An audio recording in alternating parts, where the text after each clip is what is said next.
Throughout history, humans have left behind traces of their existence that we still can't fully explain. From massive stone structures built with impossible precision to ancient artifacts that seem too advanced for their time, these archaeological mysteries continue to puzzle researchers today. From the ancient temples of Turkey to the underwater ruins off Japan's coast, from mysterious manuscripts that no one can read to precision-engineered stones that modern technology struggles to replicate, these archaeological puzzles challenge everything we thought we knew about our ancestors. Quebec, Turkey. Picture a dusty archaeological survey from 1963 filed away and forgotten. The report mentioned broken limestone slabs scattered across what looked like an old medieval cemetery on a hill in southeastern Turkey. For 30 years, nobody gave it a second thought. Then in 1994, German archaeologist Klaus Schmidt decided to take a closer look at that forgotten hilltop. Schmidt wasn't just any archaeologist. He had spent years working at Neolithic sites in the region, and something about that brief survey report bothered him. Medieval cemeteries didn't typically feature large stone slabs on elevated ground. When he arrived at the site called Göbektepe, Belly Hill in Turkish, his trained eye immediately spotted what others had missed. The hill rose 50 feet above the surrounding landscape, its shape too perfect and symmetrical to be natural. Schmidt examined the limestone fragments that earlier researchers had dismissed as grave markers. These weren't random broken stones. They were carved and they were massive, far too large for any medieval cemetery he'd ever seen.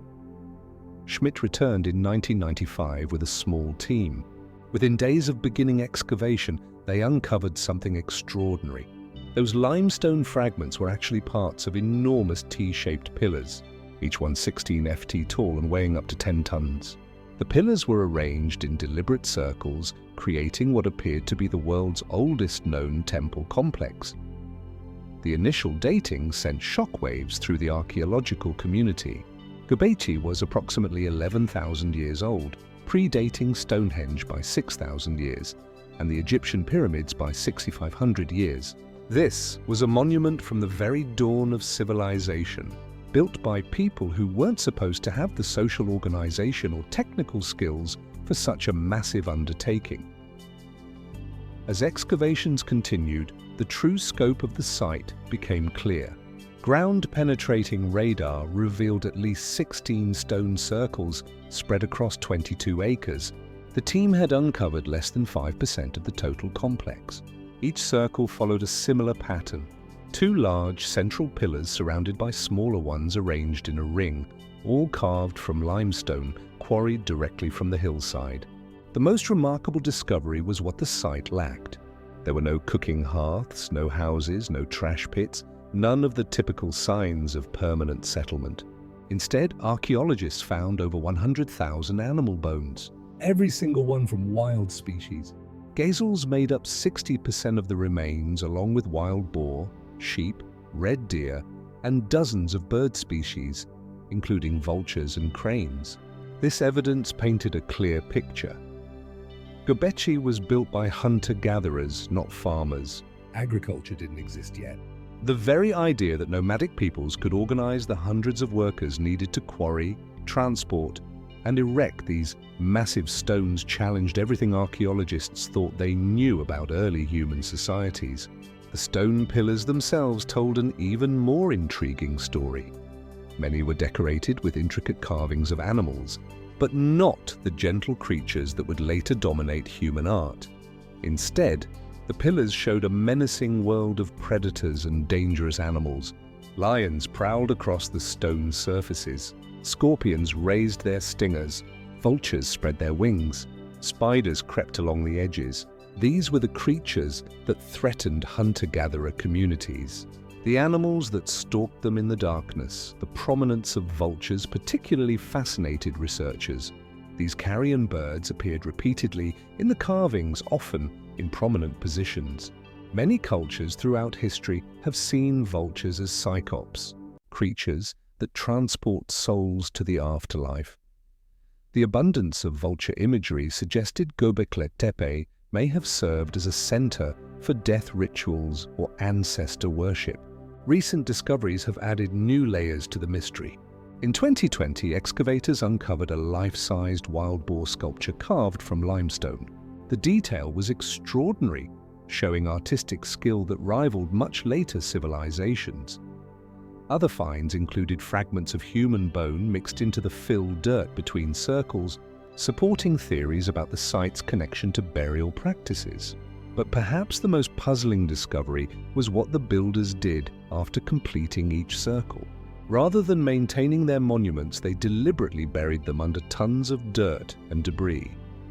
Then they built new circles on top, creating layers of construction spanning centuries. This pattern of building and burying suggests a complex ritual cycle that archaeologists still don't understand. The construction process itself raised profound questions. Moving these massive stones required sophisticated knowledge of leverage, transportation, and engineering. All work was done with stone tools. No metal implements existed yet. The builders had to quarry the limestone, shape it precisely, transport it across the site, and erect it in perfect circles. This level of organization suggested complex social structures that weren't supposed to exist among nomadic peoples. Traditional archaeological theory held that complex societies only emerged after agriculture provided the surplus food and settled lifestyle necessary for monumental construction. But Göbekli suggested the opposite sequence.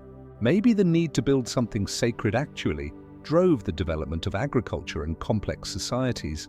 Maybe religion came first and farming followed to support the growing communities gathering at religious sites. The timing supports this revolutionary idea. Göbekli was built during humanity's transition from hunting and gathering to farming. Archaeological evidence from nearby sites shows that within 1,000 years of the temple's construction, people in the region had domesticated sheep, cattle, and pigs. Just 20 meters away, geneticists found evidence of the world's oldest domesticated wheat, dating to about 10,500 years ago. Modern analysis continues to reveal new secrets. Advanced dating techniques suggest some parts of the site may be even older than originally thought, possibly 15,000 years old. The 2023 earthquakes that devastated the region provided unexpected research opportunities, showing how the ancient builders engineered their structures to withstand seismic forces. The symbolic language of Göbekli remains largely indecipherable. The gap between these ancient builders and the first written records spans 6,000 years. Without textual evidence, researchers must rely on archaeological context and comparative analysis to understand what the symbols meant to their creators. Some researchers propose that the animal carvings represent constellations, turning the stone circles into astronomical calendars. Others suggest they depict mythological narratives about the relationship between humans and the natural world. Still others believe they represent totems marking the territories of different groups that came together to build the monument. The site's location wasn't accidental. From Göbekli's summit, the view extends to the horizon in every direction. 1,000 years ago, this landscape would have been dramatically different. Instead of today's cultivated fields, the ancient builders would have looked out over flowing rivers, vast herds of wild animals, and forests of fruit and nut trees. The location commanded views of migration routes that brought both animals and people through the region. Today, excavations continue under new teams of archaeologists who have taken up Schmidt's work after his death in 2014. Each season brings discoveries that add pieces to the puzzle while raising new questions. Recent finds include evidence of sophisticated water management, systems and stone channels that suggest more permanent occupation than previously thought. Yet fundamental questions remain unanswered. How did hunter-gatherer societies organize the massive labor force needed for construction? What specific rituals took place within the stone circles? Why did the builders choose to bury their monuments rather than preserve them? Most intriguingly, what connection exists between this ancient sacred site and the birth of agriculture that would transform human civilization? The Great Pyramids of Giza, Egypt, stand before the Great Pyramid of Giza, And one question dominates every other thought. How did they build this? For over 4,500 years, this monument has challenged human understanding, not just its size. Though standing 481 ft tall and containing over 2.3 million stone blocks is impressive enough, the real mystery lies in the precision, the engineering, and the sheer logistical impossibility of what ancient Egyptians accomplished with Bronze Age tools. The pyramid contains blocks weighing up to 70 tons, positioned with mathematical precision that modern engineers struggle to replicate. The base forms a nearly perfect square with sides differing by less than 2 in. The internal chambers are connected by passages that align with astronomical phenomena. And somewhere within this massive structure lie newly discovered voids that archaeologists still can't explain. The central question that has puzzled researchers for centuries is simple. How did workers move, lift, and position millions of massive stone blocks without modern machinery? The answers have spawned dozens of theories, each with compelling evidence and frustrating limitations. The straight ramp theory represents the most traditional explanation. This suggests that ancient Egyptians built enormous ramps extending from the pyramid base to its peak, allowing workers to drag stones up gentle inclines. Supporters point to archaeological evidence of ramps found near other pyramids, and the discovery of limestone ramp remains at several construction sites. The mathematics support this approach. A ramp with a 5-degree slope extending to the pyramid's peak would need to stretch over 3 meters long. While massive, this falls within the capabilities of a civilization that organized thousands of workers for decades-long projects. Hieroglyphic texts describe vast workforces quarrying stone, building infrastructure, and moving materials across Egypt. But the straight ramp theory faces significant challenges. Archaeological surveys around the Great Pyramid have found no evidence of such massive ramps. The volume of material needed would exceed that of the pyramid itself. Even more problematic, the ramp would need to be constantly rebuilt as the pyramid grew taller, requiring enormous additional labor and resources. The spiral ramp theory attempts to solve these problems by wrapping the ramp around the pyramid's exterior. This design would require much less material and could be built incrementally as construction progressed. French architect Jean-Pierre Houder calculated that a spiral ramp with an 8.5-degree slope could reach the pyramid's peak while using only a fraction of the material needed for a straight ramp.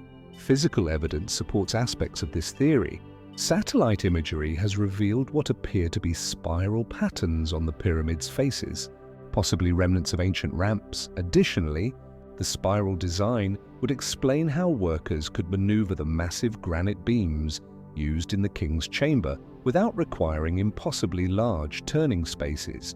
However, the spiral ramp theory struggles with the pyramid's corner angles. The tight turns required at each corner would make it nearly impossible to drag multi-ton blocks around sharp angles. The ramp would also block access to the pyramid's faces, making it difficult to place the precision-cut casing stones that originally covered the entire structure. The internal ramp theory, also proposed by Houdan, suggests that after the first third of the pyramid was built using external ramps, construction continued using ramps built inside the pyramid itself. This theory proposes that workers carved internal galleries and ramps, allowing them to transport stones to higher levels without external infrastructure. Recent discoveries have provided intriguing support for this theory. In 2017, the Scan Pyramids project used cosmic ray-Muon tomography to discover a large void above the Grand Gallery. This void, about 100 ft long and 25 ft high, matches the size and location predicted by internal ramp theories. Additionally, ground-penetrating radar has detected what appear to be internal passages not visible from the pyramid's exterior. The internal ramp theory explains several puzzling features of the pyramid's design. The Grand Gallery's unusual dimensions and corbelled ceiling could have housed a sophisticated lifting system. The mysterious shafts extending from the king's and queen's chambers might have served as ventilation for workers laboring in internal spaces. Even the pyramid's unfinished subterranean chamber could represent an early construction phase later abandoned for internal work. Yet this theory faces its own challenges. Building internal ramps would require quarrying massive amounts of stone from within the pyramid, weakening its structure. The theory also requires sophisticated engineering knowledge to ensure the internal passages wouldn't compromise the pyramid's stability. No Egyptian texts describe such complex internal construction techniques. The water shaft theory presents a radically different approach. This suggests that ancient Egyptians used water-filled shafts to float heavy stones to higher levels. Proponents argue that the pyramid's location near the Nile, combined with evidence of sophisticated water management systems elsewhere in Egypt, supports this possibility. Archaeological evidence for water usage includes the discovery of boat pits around the pyramid and the presence of what appear to be water channels in nearby structures. The theory suggests that workers could have used wooden floats and water-fill shafts to reduce the effective weight of heavy stones, making them easier to transport vertically. But the water shaft theory faces significant practical obstacles. The pyramid's internal chambers show no evidence of water damage or the mineral deposits that would result from regular flooding. The precise joints between stones suggest dry construction techniques. Most importantly, the theory requires water pressure systems that exceed demonstrated Egyptian engineering capabilities. Recent technological advances have added new dimensions to these debates.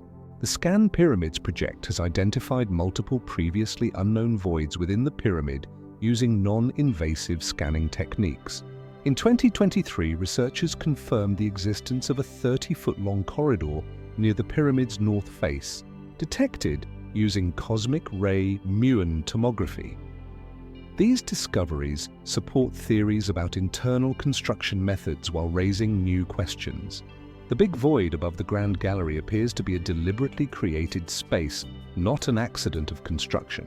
Its size and location suggest it served a specific purpose, possibly related to the pyramid's construction or its function as a tomb. The corridor discovered in 2023 may represent part of an internal ramp system supporting Houdan's theories. However, its exact purpose remains unclear.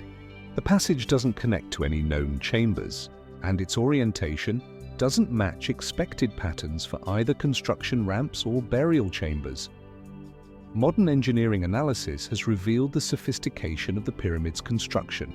The massive granite beams in the king's chamber, each weighing up to 70 tons, were cut and positioned with remarkable precision. The relieving chambers above the king's chamber use a complex system of interlocking blocks designed to distribute weight and prevent collapse. The precision of the stonework suggests advanced knowledge of geometry, astronomy, and engineering. The pyramid's base align with cardinal directions to within 1/5 of a degree. The internal passages align with specific stars and constellations. The overall proportions encode mathematical relationships that wouldn't be formally described until thousands of years later. Yet, this sophistication was achieved using tools that seem inadequate for the task. Archaeological evidence shows that Egyptian workers used copper chisels, wooden levers, and rope systems to quarry and move massive stones. While effective, these tools require enormous human effort and sophisticated organization to accomplish the pyramid's construction. The workforce question adds another layer of complexity. Traditional estimates suggest that 20,000 to 30,000 workers labored on the pyramid for over 20 years. These workers needed to be fed, housed, and organized. Recent discoveries of workers' villages near the pyramid provide evidence of massive logistical operations, including bakeries, breweries, and medical facilities. The social organization required for pyramid construction may represent the theory's most impressive aspect. Coordinating thousands of workers, managing complex supply chains, and maintaining quality control over decades of construction required administrative systems that rivaled modern project management. Each theory about pyramid construction contains elements of truth while facing significant challenges. The straight ramp theory explains the basic mechanics but lacks archaeological evidence. The spiral ramp theory solves material problems but struggles with practical logistics. The internal ramp theory matches recent discoveries but requires unprecedented engineering knowledge. The water shaft theory offers innovative solutions but contradicts physical evidence. Perhaps the most likely explanation combines elements from multiple theories. The pyramid's construction may have used different techniques at different stages, starting with external ramps for the foundation and transitioning to internal systems for the upper levels. The recently discovered voids may represent evidence of multiple construction phases, each using the most appropriate technique for its specific challenges. Stonehenge, England. Walk into any bookstore and you'll find shelves lined with books claiming to reveal Stonehenge's true purpose. Ancient aliens built it as a landing pad. Druids used it for human sacrifice. It's a giant calendar, a healing temple, or a portal to other dimensions. Hollywood has featured it in everything from horror films to fantasy epics. The History Channel's Ancient Aliens has devoted entire episodes to wild theories about extraterrestrial involvement. For many people, Stonehenge represents the ultimate ancient mystery, a monument so impossible that only supernatural explanations make sense. This cultural obsession with Stonehenge began long before modern media. In the 1600s, antiquarian John Aubrey first suggested that Druids built the monument. By the 1700s, William Stoutley had expanded this theory, describing elaborate Druidic ceremonies and human sacrifices among the stones. The Romantic movement of the 1800s embraced these dramatic tales, turning Stonehenge into a symbol of ancient wisdom and mystical power.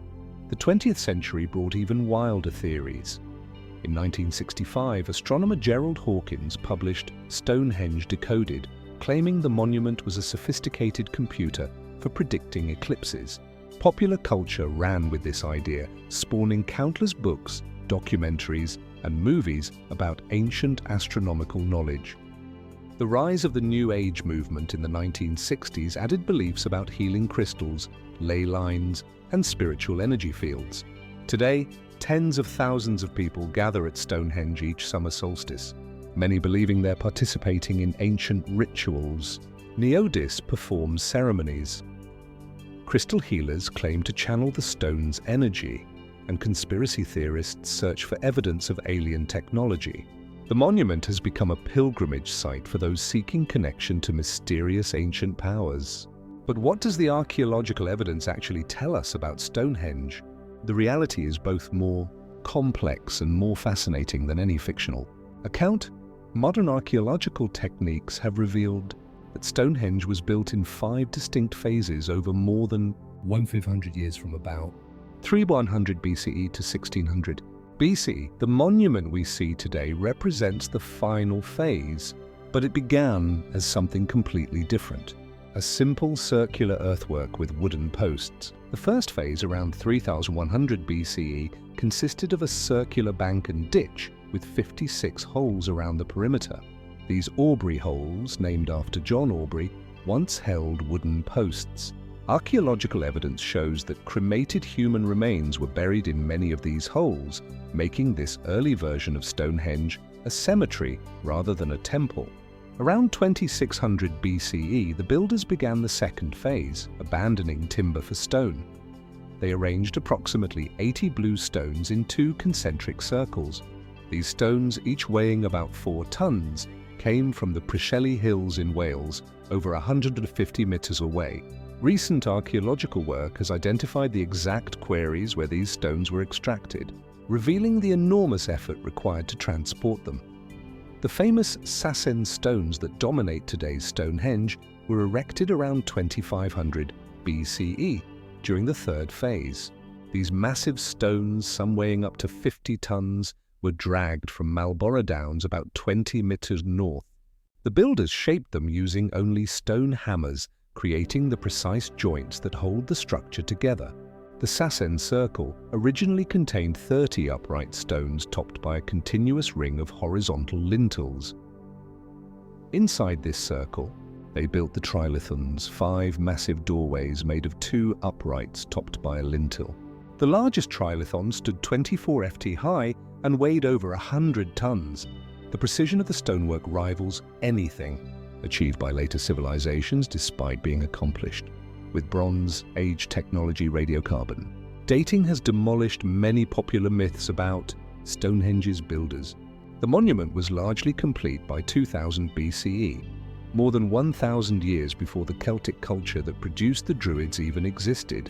The real builders were Neolithic and Bronze Age peoples whose DNA analysis reveals they were descended from early farmers who migrated from Anatolia and the Iberian Peninsula. These weren't primitive hunter-gatherers struggling for survival. Archaeological evidence from the surrounding landscape shows they lived in a complex society with sophisticated knowledge of astronomy, engineering, and logistics. The nearby Darrington Wall settlement housed thousands of people during Stonehenge's construction, complete with evidence of feasting, craft production, and social hierarchies.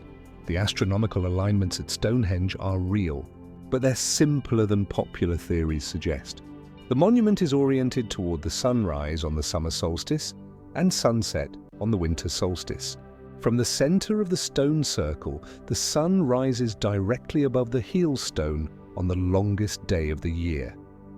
This alignment was clearly intentional, but it doesn't require advanced mathematical knowledge, just careful observation of the sun's annual movement.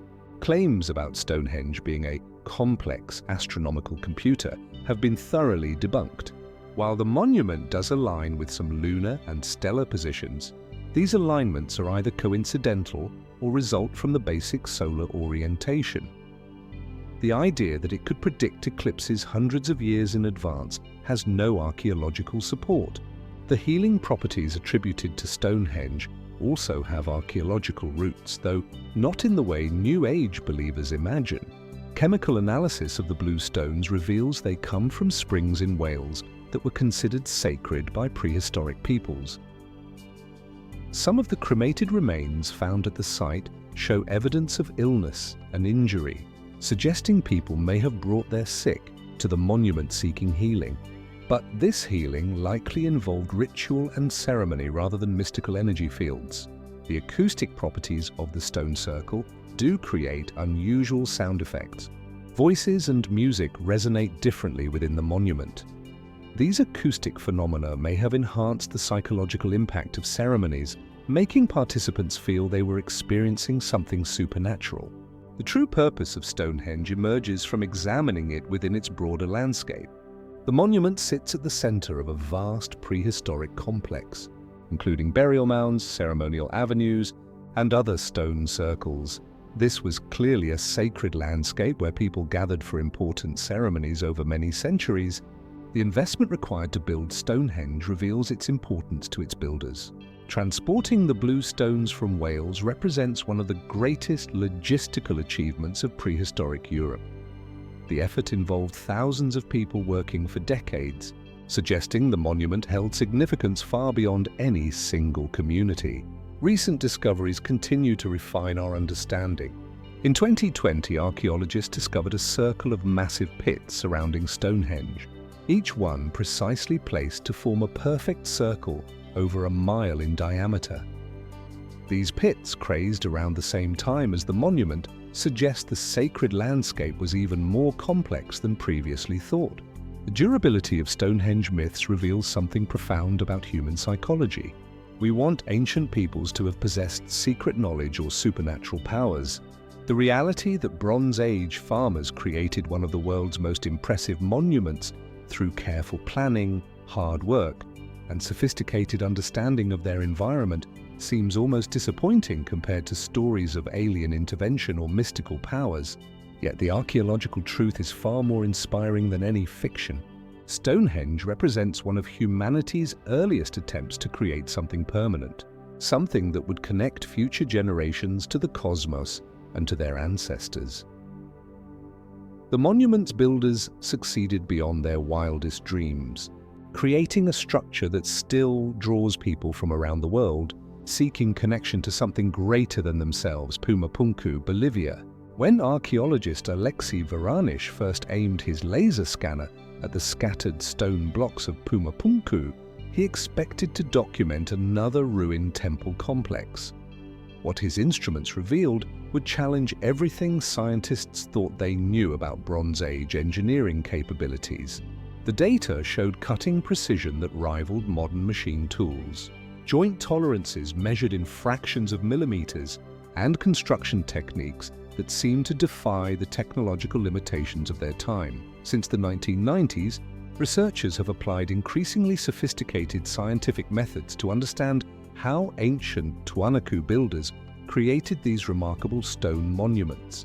The investigation has employed everything from electron microscopy to 3D laser scanning, revealing details invisible to the naked eye and raising questions that continue to puzzle engineers and archaeologists alike. The scientific investigation began with basic measurements. Using precision instruments, researchers documented that many stone blocks at Pumapunku were cut with tolerances of less than 1 millimeter. The famous H-shaped blocks, weighing up to 600 kg each, fit together so precisely that a sheet of paper cannot be inserted between the joints.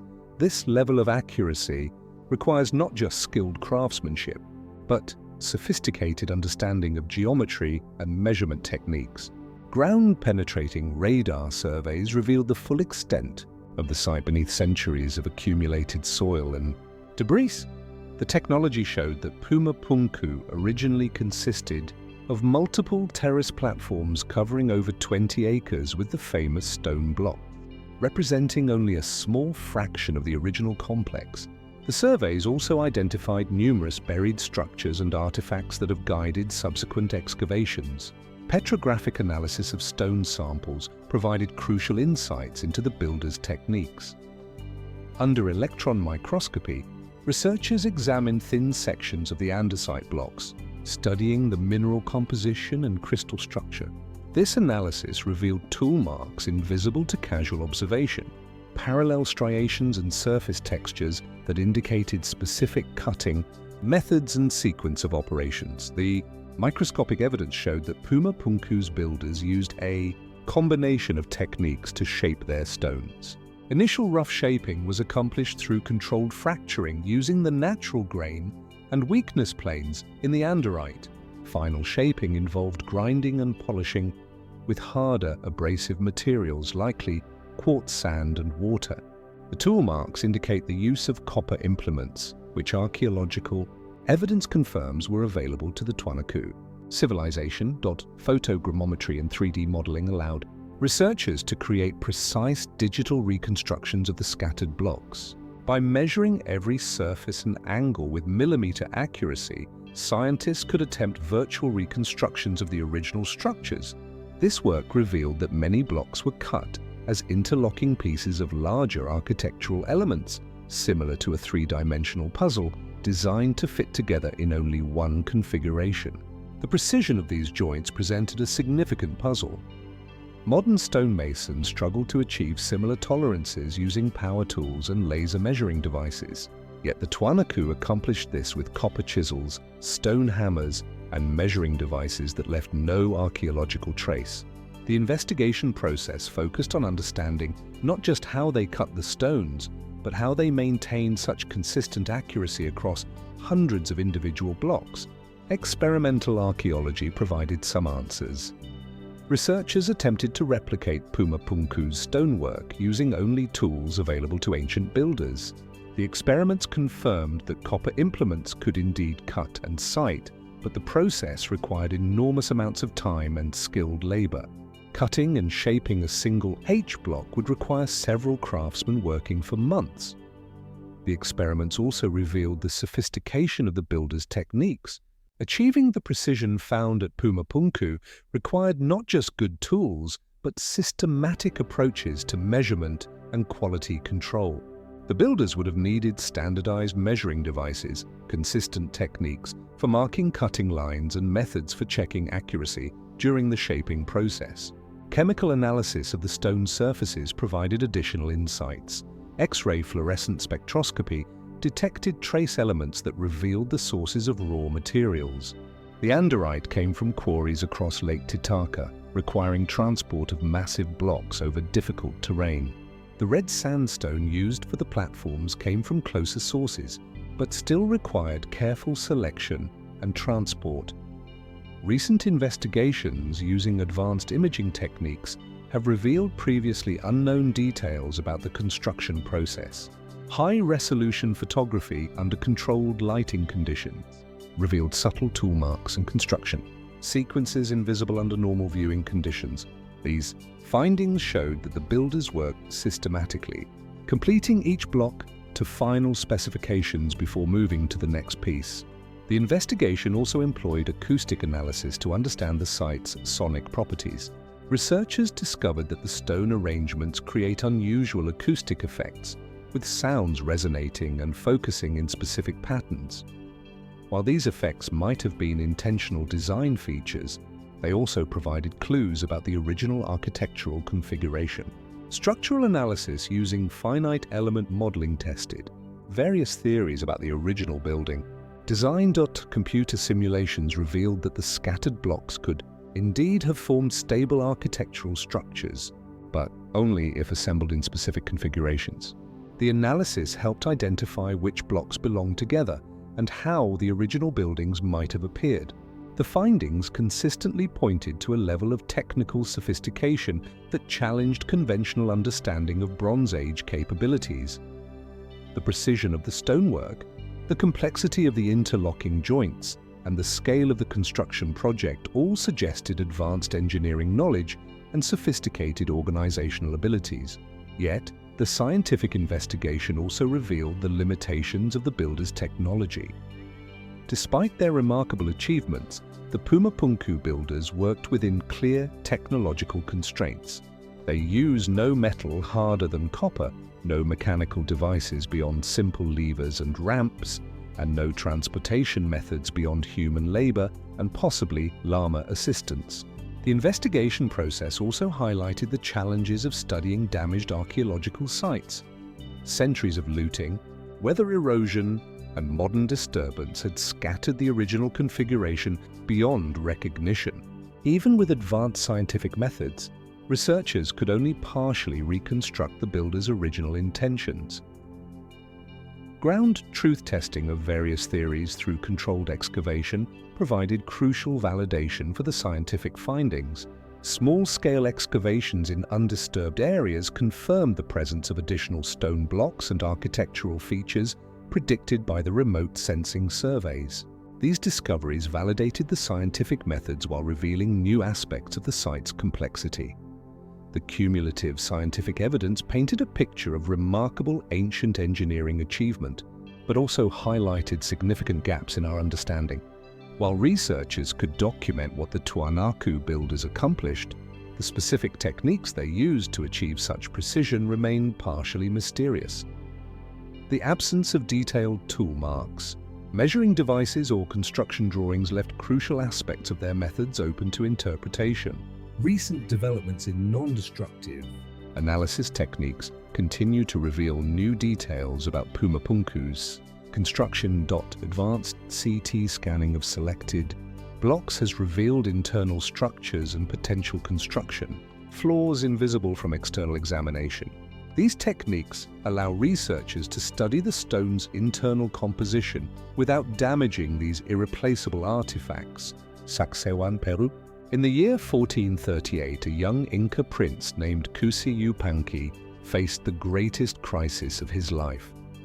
Enemy warriors from the Chancas tribe had surrounded Cusco, the heart of the still small Inca kingdom. Most of the royal family had fled to mountain strongholds, leaving the city defenseless. But this prince, who would later take the name Pakuti, meaning earth shaker, had a vision that would transform not only his own fate, but the entire landscape of South America. When Pachacuti emerged victorious from that desperate battle, he immediately began planning the most ambitious construction project that Andes had ever seen. He would rebuild Cusco as the center of the world. And crowning this new capital would be a fortress so magnificent that it would serve as both a military stronghold and a sacred temple. This fortress would be called Sacsayhuaman, meaning satisfied falcon in the Quechua language. The Inca Empire in the 15th century was unlike any civilization that had come before it. In less than a century, it would grow from a small kingdom around Cusco to an empire stretching over 2,500 miles from Ecuador to Chile. At its peak, Tuantinsuyu, as the Incas called their realm, ruled over 12 million people speaking dozens of different languages. Yet, this vast empire was held together not just by military might, but by a sophisticated system of administration, engineering, and religious beliefs that centered on the divine power of the Sapa Inca. Pachacuti understood that controlling such an empire required more than just conquest. He needed to demonstrate the permanence and divine authority of Incaré rule through monuments that would last forever. Sachs saw man would serve as the ultimate symbol of this power, visible from every corner of Cusco and beyond. The fortress would guard the capital while also serving as a temple complex where the most important religious ceremonies of the empire would take place. Construction began around 1438 and continued for over 90 years, spanning the reigns of multiple Inca rulers. Historical accounts describe how over 20,000 men worked on the project, with workers drawn from all corners of the growing empire. The Spanish chronicler Pedro de Leon, who visited the site in 1553, wrote that the Incas gathered 20,000 men from different provinces and worked them in shifts, with some quarrying stones, others transporting them, and still others shaping and fitting the massive blocks. The mystery of Sacsayhuaman lies not just in its construction, but in how it fits into the broader narrative of Andean civilization. When the Spanish conquistadors first saw the fortress in 1533, they were confronted with something that challenged their understanding of what primitive peoples could accomplish. The massive walls, built without mortar, contained stones weighing up to 300 tons, fitted together with such precision that a knife blade could not slip between the joints. But Sacsayhuaman was not built in isolation. Represented the culmination of architectural traditions that stretched back over 1,000 years. In the Andes, the Incas had inherited and perfected techniques first, developed by earlier civilizations like the Wari and Tiwanaku. Recent archaeological evidence suggests that the site may have been occupied by the Quilchi culture as early as 1100 CE, with the Incas building upon and expanding these earlier foundations. The fortress design reflected the Inca worldview, in which Cusco was literally the center of the universe. The city was laid out in the shape of a puma, with Sacsayhuaman representing the head of this sacred animal. The three massive zigzag walls that still dominate the site was said to represent the teeth of the puma, while the entire complex served as a gateway between the earthly realm and the world of the gods. Spanish chroniclers like Inca Garcilas de Vega, who had both Spanish and Inca ancestry, provided crucial insights into the construction methods. He described how the Incas used no wheeled vehicles or iron tools, instead relying on human labor, copper implements, and an understanding of leverage and engineering that allowed them to move stones weighing hundreds of tons across difficult terrain. Pace. Historical significance of Sacsayhuaman extends far beyond its impressive architecture. The fortress played a crucial role in the Spanish conquest of the Inca Empire. In 1536, during the Great Rebellion led by Mango Inca, the fortress became the center of indigenous resistance. For months, Inca warriors held the stronghold against Spanish forces, using the massive walls and elevated position to rain down stones and arrows on their enemies. The siege of Sacsayhuaman became one of the most desperate battles of the conquest period. Spanish accounts describe how the fortress seemed impossible to capture, with its massive walls and strategic position making it nearly impregnable. Only through the use of cavalry, steel weapons, and ultimately fire did the Spanish finally breach the defenses. The capture of Sacsayhuaman marked the end of organized Inca resistance and the beginning of permanent Spanish control over the Andes. Yet the mystery of Sacsayhuaman extends beyond its role in the conquest. The precision of the stonework, the massive scale of the construction, and the sophisticated understanding of engineering principles demonstrated by the builders challenges conventional assumptions about pre-Columbian American civilizations. The fortress was built by a society that had no written language, no wheeled vehicles, and no iron tools, yet achieved a level of architectural sophistication that impressed even the Spanish conquistadors. The construction techniques used at Sacsayhuaman revealed the sophisticated knowledge systems of the Inca Empire. The builders understood principles of seismic engineering that allowed their structures to survive centuries of earthquakes. They developed methods for quarrying, transporting and shaping massive stones that required precise coordination of thousands of workers. They created a water management system that supplied the fortress and the city below, demonstrating advanced understanding of hydraulic engineering. Archaeological investigations have revealed that Sacsayhuaman was far more than just a military fortress. The complex included residential areas, storage facilities, religious temples, and ceremonial spaces. The famous circular tower called Mucmaca, which was dismantled by the Spanish, appears to have been a royal residence or temple rather than a defensive structure. The entire complex represented a miniature version of the Inca cosmos with different areas serving specific religious and administrative functions. The cultural impact of Sacsayhuaman extended throughout the Inca Empire and beyond. The fortress served as a model for other Inca construction projects, with similar techniques and architectural principles applied to sites like Machu Picchu, Ontar music, Inca civilization. Modern investigations have revealed that the mystery of Sacsayhuaman extends even deeper into the past. Archaeological evidence suggests that the site was built on top of much older structures, possibly dating back to the Kilt culture that occupied the region before the Inca rise to power. This continuity of occupation suggests that the location held sacred significance for multiple generations of Andean peoples. The fortress also challenges our understanding of the relationship between technology and civilization. The Incas accomplished what many consider impossible without the technological advantages that European civilizations possessed. They developed alternative solutions to engineering problems, created organizational systems that could coordinate massive construction projects, and achieved levels of precision that modern builders struggle to match. The broader historical implications of Sacsayhuaman extend to our understanding of indigenous American civilizations and their capabilities.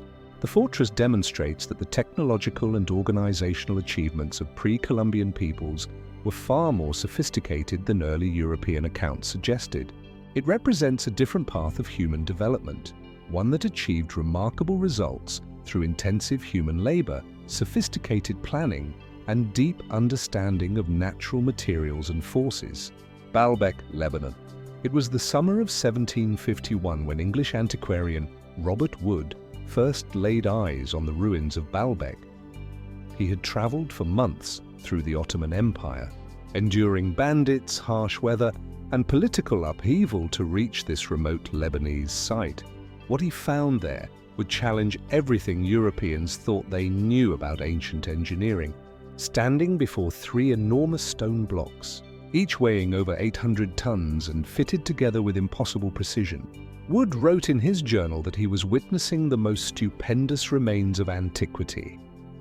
Wood's account, published in 1757 as The Ruins of Baalbek, became the first detailed European description of what would become one of Archae's most enduring mysteries. His carefully measured drawings and descriptions sparked decades of debate about how ancient builders could have moved and positioned stones that dwarfed anything found elsewhere in the Roman world. The mystery deepened when Wood discovered that these massive blocks weren't just scattered ruins. They were integral parts of a temple complex that represented the pinnacle of Roman architectural achievement. The formal archaeological investigation of Baalbek began in the late 19th century when German Kaiser Wilhelm II authorized the first systematic excavations. In 1898, a team led by Otto Pückdien arrived at the site with the ambitious goal of completely uncovering and documenting the ancient complex. What they found over the next 7 years of intensive excavation exceeded even their most optimistic expectations. The German team discovered that the site contained not just one temple, but an entire sacred complex covering over 20 acres. The Temple of Jupiter, built during the reign of Emperor Augustus, stood as the largest religious structure in the Roman Empire. Its foundation incorporated the famous trilithon, 3 limestone blocks weighing between 750 and 800 tons each, positioned 20 ft above ground level and fitted together with joints so precise that a knife blade could not slip between them. But the excavations revealed something even more remarkable. In the nearby quarry, archaeologists found 3 additional blocks that had been cut and shaped, but never transported to the temple site. The largest of these, dubbed the Stone of the Pregnant Woman, weighed an estimated 1,000 tons.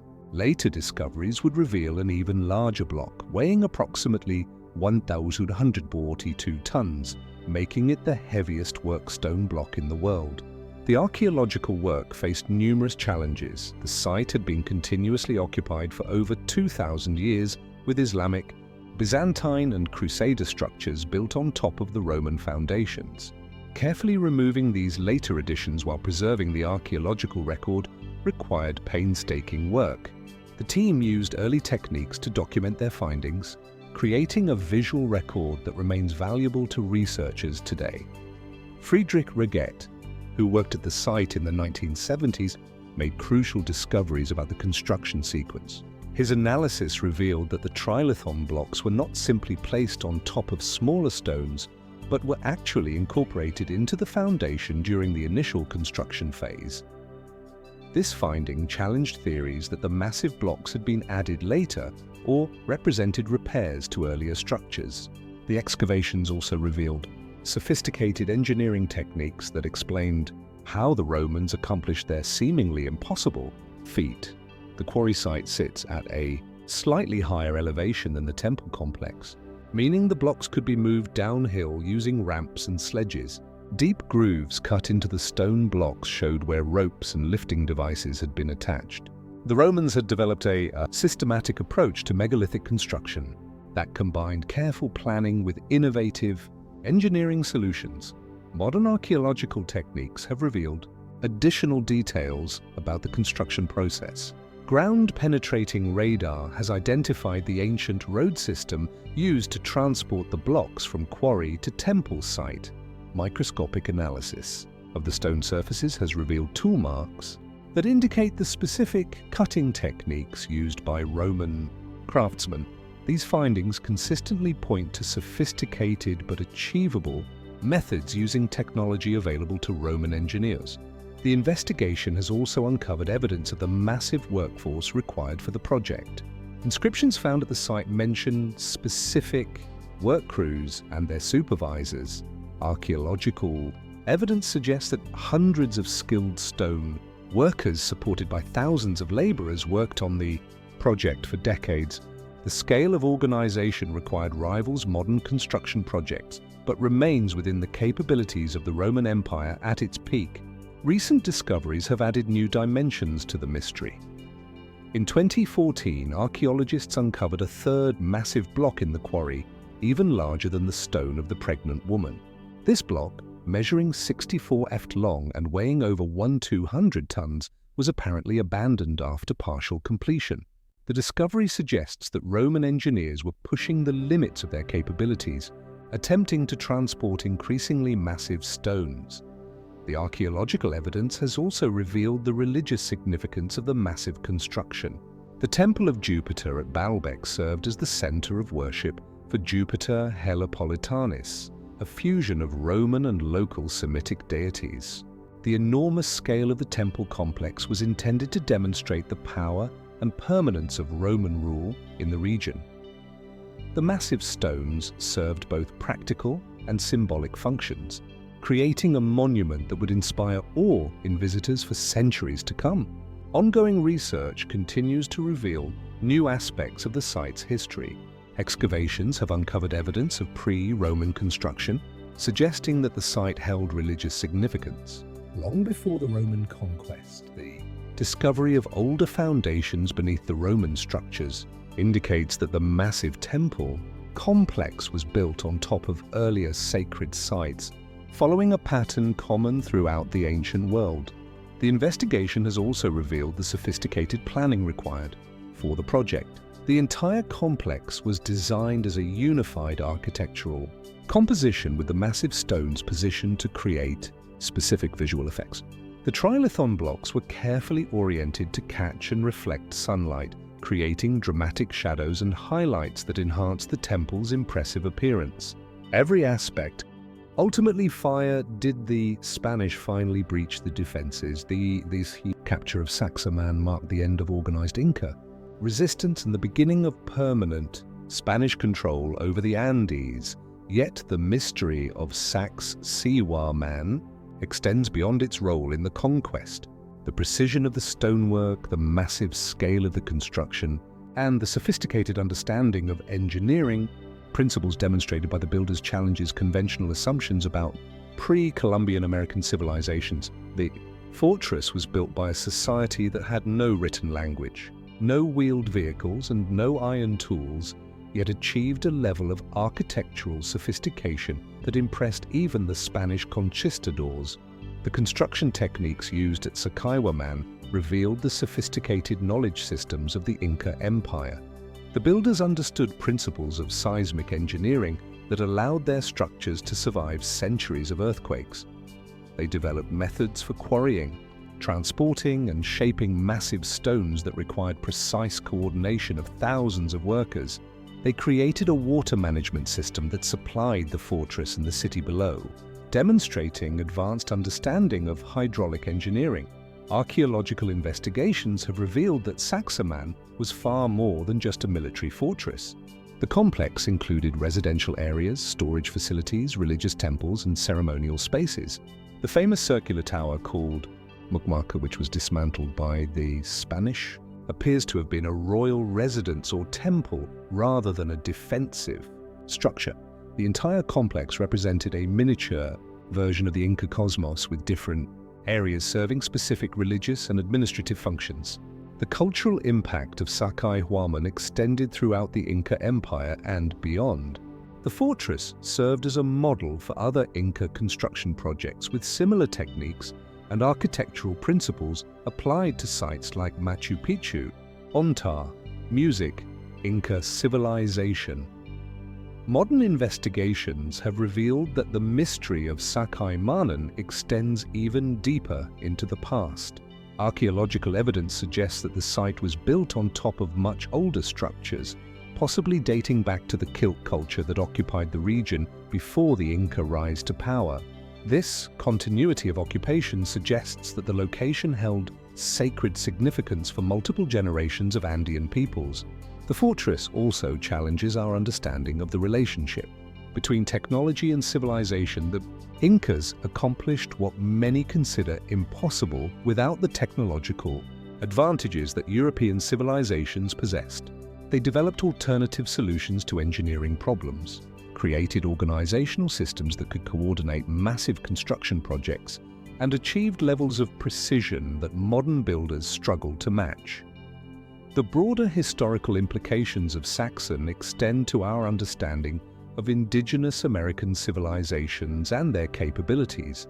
The fortress demonstrates that the technological and organizational achievements of pre-Columbian peoples were far more sophisticated than early European accounts suggested.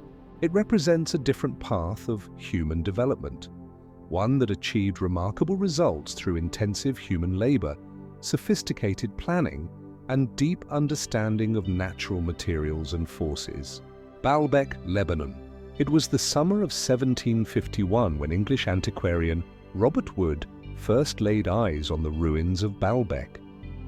He had traveled for months through the Ottoman Empire, enduring bandits, harsh weather, and political upheaval to reach this remote Lebanese site. What he found there would challenge everything Europeans thought they knew about ancient engineering. Standing before three enormous stone blocks, each weighing over 800 tons and fitted together with impossible precision, Wood wrote in his journal that he was witnessing the most stupendous remains of antiquity.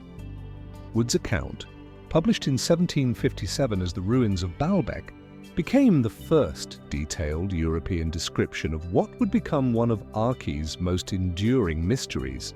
His carefully measured drawings and descriptions sparked decades of debate about how ancient builders could have moved and positioned stones that dwarfed anything found elsewhere in the Roman world. The mystery deepened when Wood discovered that these massive blocks weren't just scattered ruins. They were integral parts of a temple complex that represented the pinnacle of Roman architectural achievement. The formal archaeological investigation of Baalbek began in the late 19th century when German Kaiser Wilhelm II authorized the first systematic excavations. In 1898, a team led by Otto Puckdeen arrived at the site with the ambitious goal of completely uncovering and documenting the ancient complex. What they found over the next 7 years of intensive excavation exceeded even their most optimistic expectations. The German team discovered that the site contained not just one temple, but an entire sacred complex covering over 20 acres. The Temple of Jupiter, built during the reign of Emperor Augustus, stood as the largest religious structure in the Roman Empire. Its foundation incorporated the famous trilithon, 3 limestone blocks weighing between 750 and 800 tons each, positioned 20 ft above ground level and fitted together with joints so precise that a knife blade could not slip between them. But the excavations revealed something even more remarkable. In the nearby quarry, archaeologists found 3 additional blocks that had been cut and shaped, but never transported to the temple site. The largest of these, dubbed the Stone of the Pregnant Woman, weighed an estimated 1,000 tons. Later discoveries would reveal an even larger block weighing approximately 1,142 tons, making it the heaviest workstone block in the world.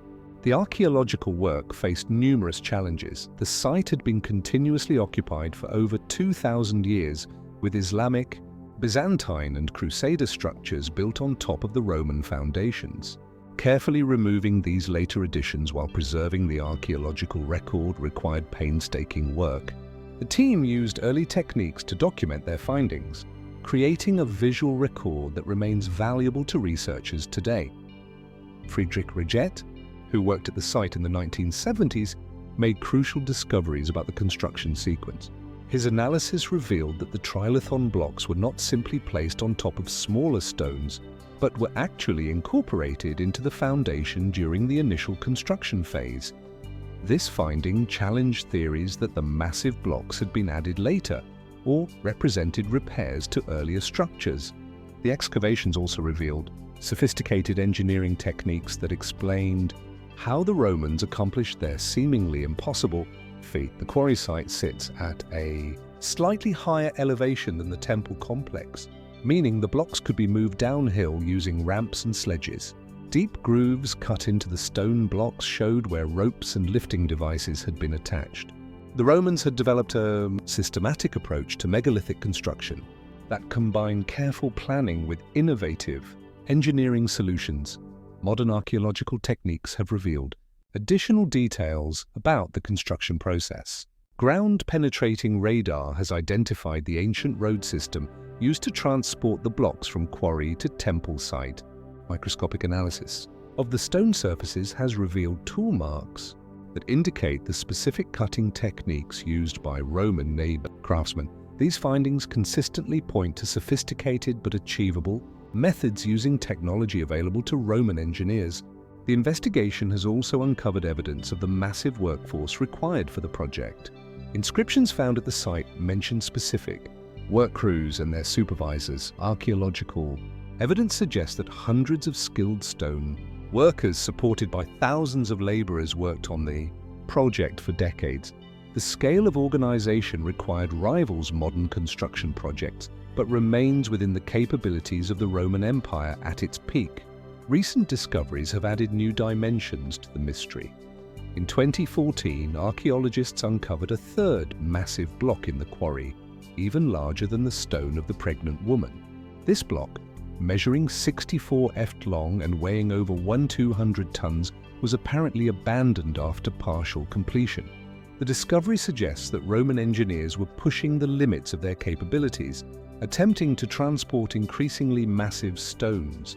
The archaeological evidence has also revealed the religious significance of the massive construction. The Temple of Jupiter at Baalbek served as the center of worship for Jupiter Helopolitanus, a fusion of Roman and local Semitic deities. The enormous scale of the temple complex was intended to demonstrate the power and permanence of Roman rule in the region. The massive stones served both practical and symbolic functions, creating a monument that would inspire awe in visitors for centuries to come. Ongoing research continues to reveal new aspects of the site's history. Excavations have uncovered evidence of pre-Roman construction, suggesting that the site held religious significance. Long before the Roman conquest, the discovery of older foundations beneath the Roman structures indicates that the massive temple complex was built on top of earlier sacred sites, following a pattern common throughout the ancient world. The investigation has also revealed the sophisticated planning required for the project. The entire complex was designed as a unified architectural composition, with the massive stones positioned to create specific visual effects. The trilithon blocks were carefully oriented to catch and reflect sunlight, creating dramatic shadows and highlights that enhance the temple's impressive appearance. Every aspect of the construction was calculated to maximize the psychological impact on visitors. Advanced dating techniques have provided new insights into the construction timeline. Radiocarbon dating of organic materials found in the mortar shows that construction began during the reign of Augustus and continued for over 200 years. The massive scale of the project required multiple generations of workers with techniques and knowledge passed down through families of skilled craftsmen. The mystery extends beyond the transportation of the massive stones to their precise positioning. The trilithon blocks were not simply stacked on top of each other, but were carefully fitted into a complex three-dimensional puzzle. Each block was shaped to connect with its neighbors at specific angles, creating a structure that has survived earthquakes, wars, and centuries of weathering. Modern engineering analysis has confirmed that the Romans possessed the technical knowledge necessary to accomplish the construction. Computer modeling shows that the massive stones could have been moved using wooden rollers, ramps, and sophisticated lever systems. The key was not advanced technology, but rather careful planning, skilled craftsmanship, and the organizational capacity to coordinate hundreds of workers over extended periods. Yet significant mysteries remain.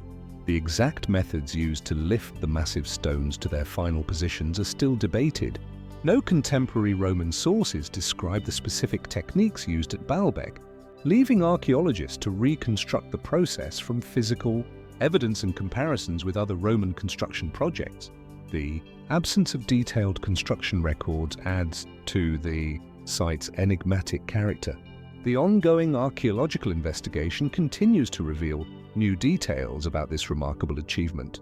Each excavation season brings new discoveries that add pieces to the puzzle while raising fresh questions about the capabilities and motivations of the ancient builders. Nanmole, Micronesia. Imagine sailing through the Pacific Ocean and stumbling upon something that shouldn't exist. A city built entirely on water with massive stone walls rising from coral reefs. This is Nan Mad off the coast of Pompeii in Micronesia, and it presents one of the most puzzling questions in archaeology. How did ancient people transport and position millions of tons of basalt stones across water to build this floating city? The mystery isn't just about the engineering, it's about the sheer impossibility of what we're seeing. We're talking about 92 artificial islands connected by canals built from basalt columns that weigh up to 50 tons each. Some estimates suggest the entire complex contains over 250 million tons of stone material.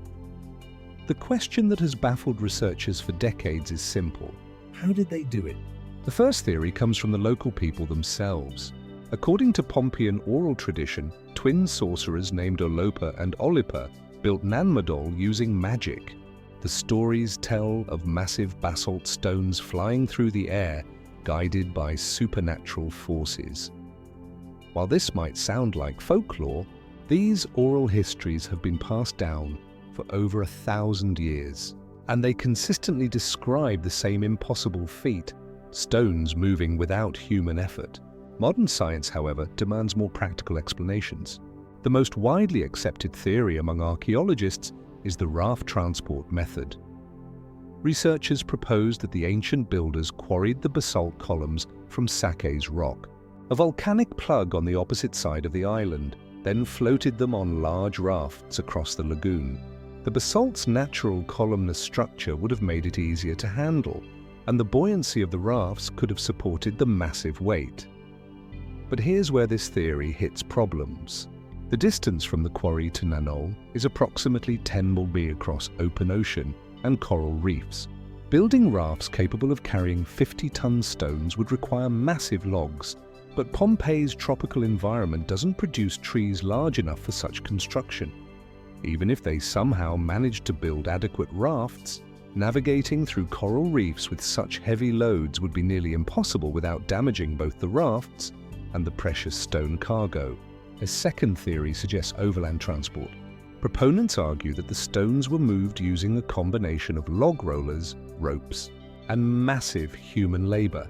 They point to similar techniques used in other ancient cultures, like the transport of Easter Island's Moai statues.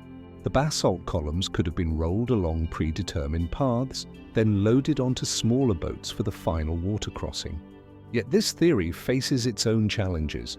The terrain between Sakhe's rock and the coast is mountainous and covered in dense jungle, creating a transport route would have required clearing miles of forest and building massive earthworks to level the path. Archaeological surveys have found no evidence of such extensive landscape modification. Moreover, the labor force required would have been enormous. Some estimates suggest thousands of workers over many decades. Recent scientific analysis has provided new insights that complicate both theories. Radiocarbon dating shows that major construction at Nanmadol began around 1180 AD during the rise of the Seleucid dynasty. Chemical analysis of the basalt stones confirms they came from Sakhe's rock. But it also reveals something unexpected. The stones were carefully selected. Only specific types of basalt were used, suggesting the builders had detailed knowledge of rock properties and were choosing materials for specific structural purposes. This leads to a third theory that's gaining attention among researchers. Some archaeologists now propose that the construction was more gradual and methodical than previously thought. Instead of massive stone transport operations, they suggest the builders used smaller, more manageable pieces and employed sophisticated engineering techniques we don't fully understand yet. They point to the precision of the construction. The stones fit together with remarkable accuracy, suggesting advanced planning and possibly unknown lifting techniques. The discovery of extensive underwater structures around Nanmole adds another layer to the mystery.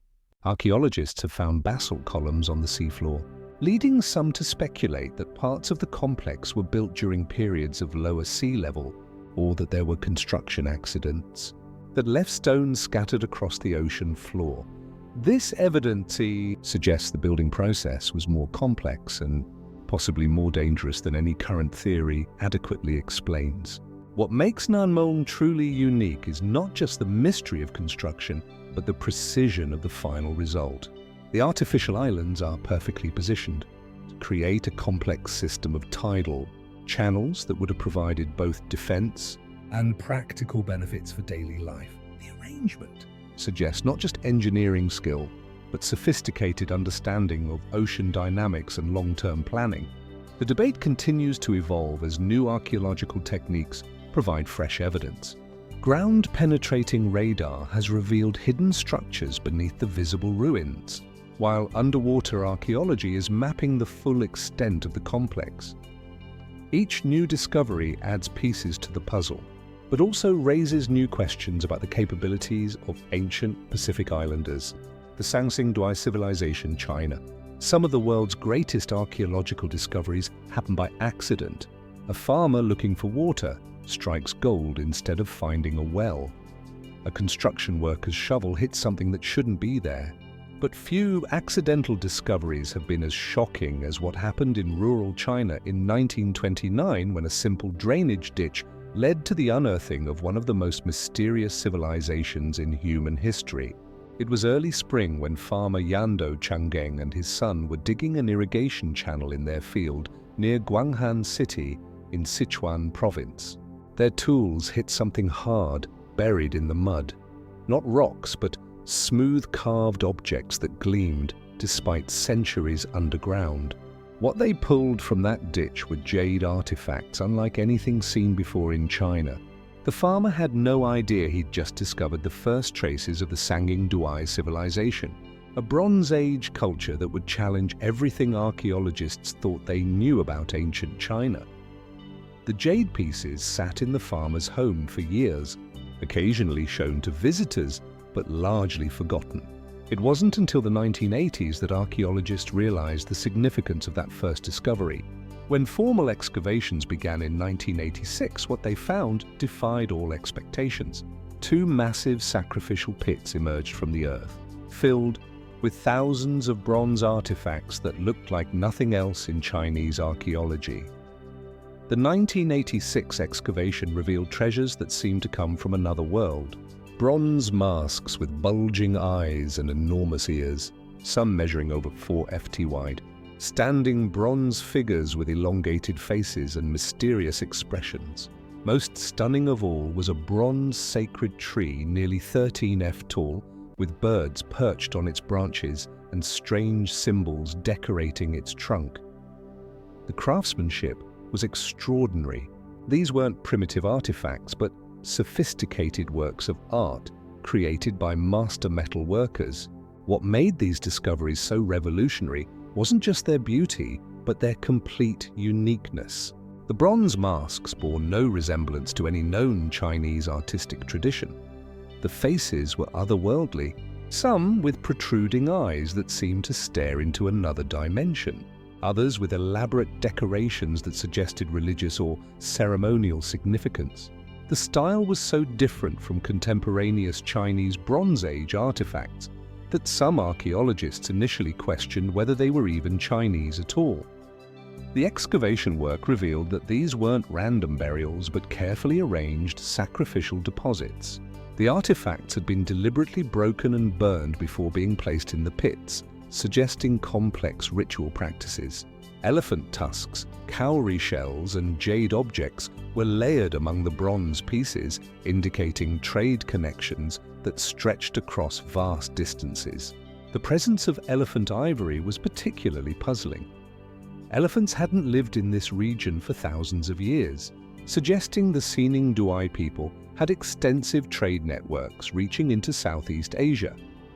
Radiocarbon dating placed the artifacts between 1200 and 1000 BCE, making them contemporaneous with China's Shang dynasty. But while Shang bronzes featured familiar Chinese motifs like dragons and phoenixes, Sanging Duai artifacts displayed completely different imagery. The sacred trees, giant masks, and standing figures suggested a civilization with its own distinct religious beliefs and artistic traditions. The archaeological work intensified in the following decades. Excavations revealed that Sanging Duai wasn't just a burial ground, but a major urban center. The ancient city covered over 12 kilometers and was surrounded by massive earthen walls. Archaeological surveys found evidence of specialized workshops, residential areas, and a complex water management system. This was clearly the capital of a sophisticated kingdom that had somehow vanished from historical records. The most dramatic discoveries came recently. In 2019, archaeologists using advanced ground-penetrating radar identified 6 new sacrificial pits adjacent to the original finds. Excavations beginning in 2020 revealed over 500 new artifacts, including fragments of what appears to be the largest gold mask ever found in China. The new discoveries included bronze vessels with previously unknown decorative patterns, jade objects in unique shapes and fragments of silk, the earliest silk textiles ever found in southwest China. Current theories about Sangsing Douai are still evolving. Most archaeologists now believe it was the capital of the ancient Shu kingdom mentioned in later Chinese historical texts, but never properly located. The Shu people, according to these ancient sources, were skilled bronze workers who ruled a prosperous kingdom in what is now Sichuan province. The archaeological evidence seems to support this connection, but many questions remain unanswered. The civilization's sudden disappearance around 1000 BCE remains one of Archae's great mysteries.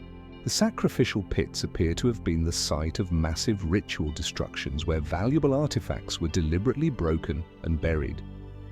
Some theories suggest this was done during a political crisis, possibly an invasion or internal collapse. Others propose it was part of a planned relocation, with the most sacred objects ceremonially buried before the population moved to a new location. Recent scientific analysis has provided new insights into Sangsing Douai's technological achievements. Isotope analysis of the bronze artifacts reveals sophisticated alloy compositions that demonstrate advanced metallurgical knowledge. The bronze casting techniques used to create the massive masks and sacred trees required technological skills that were among the most advanced in the ancient world. Chemical analysis of the jade objects shows they came from sources hundreds of miles away, confirming the extensive trade networks that connected San Douai to distant regions. The ongoing excavations continue to yield surprises. In 2024, archaeologists discovered what appears to be a jaden stone workshop, complete with unfinished artifacts and production tools. This finding provides the first direct evidence of how Sangsing Douai artisans created their masterpieces. The workshop dates to over 3,400 years ago, pushing back the timeline of sophisticated craft production at the site. DNA analysis of human remains found at the site suggests the Sangsing Douai people were genetically distinct from other contemporary Chinese populations, supporting the idea that they represented a unique cultural group.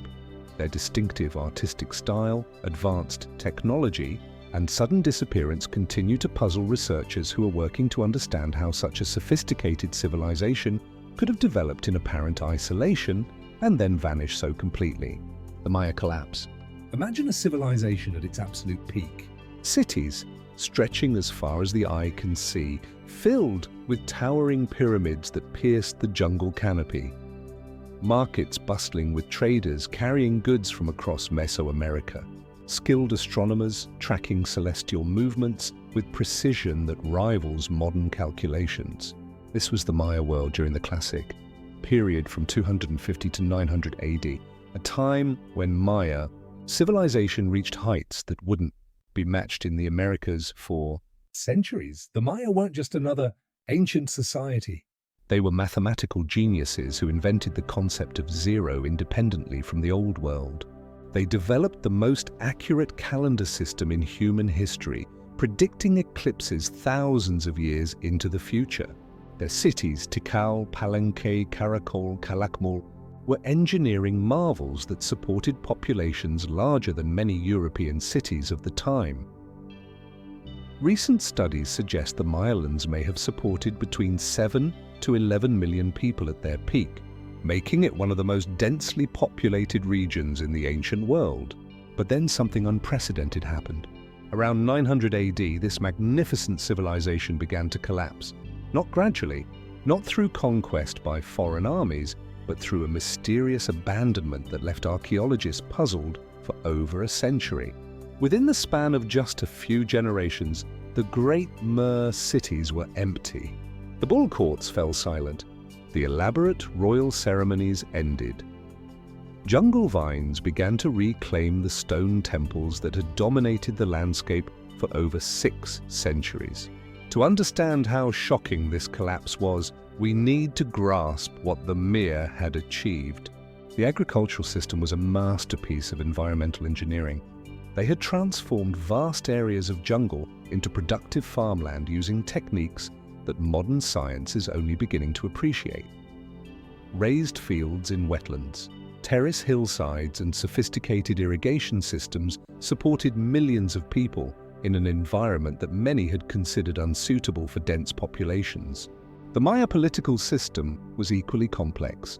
Rather than a single empire, the Maya world consisted of dozens of city-states, each ruled by divine kings who claimed descent from the gods.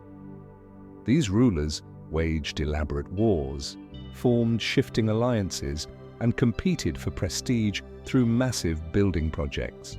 The hieroglyphic texts carved on their monuments tell stories of royal marriages, military victories, and religious ceremonies that bound together a civilization spread across modern-day Mexico, Guatemala, Biz, and Honduras. Yet by 900 AD, the inscribed monuments stopped. The last dated Maya monument in the southern lowlands was carved in 99 AD at Tanina. After that, silence.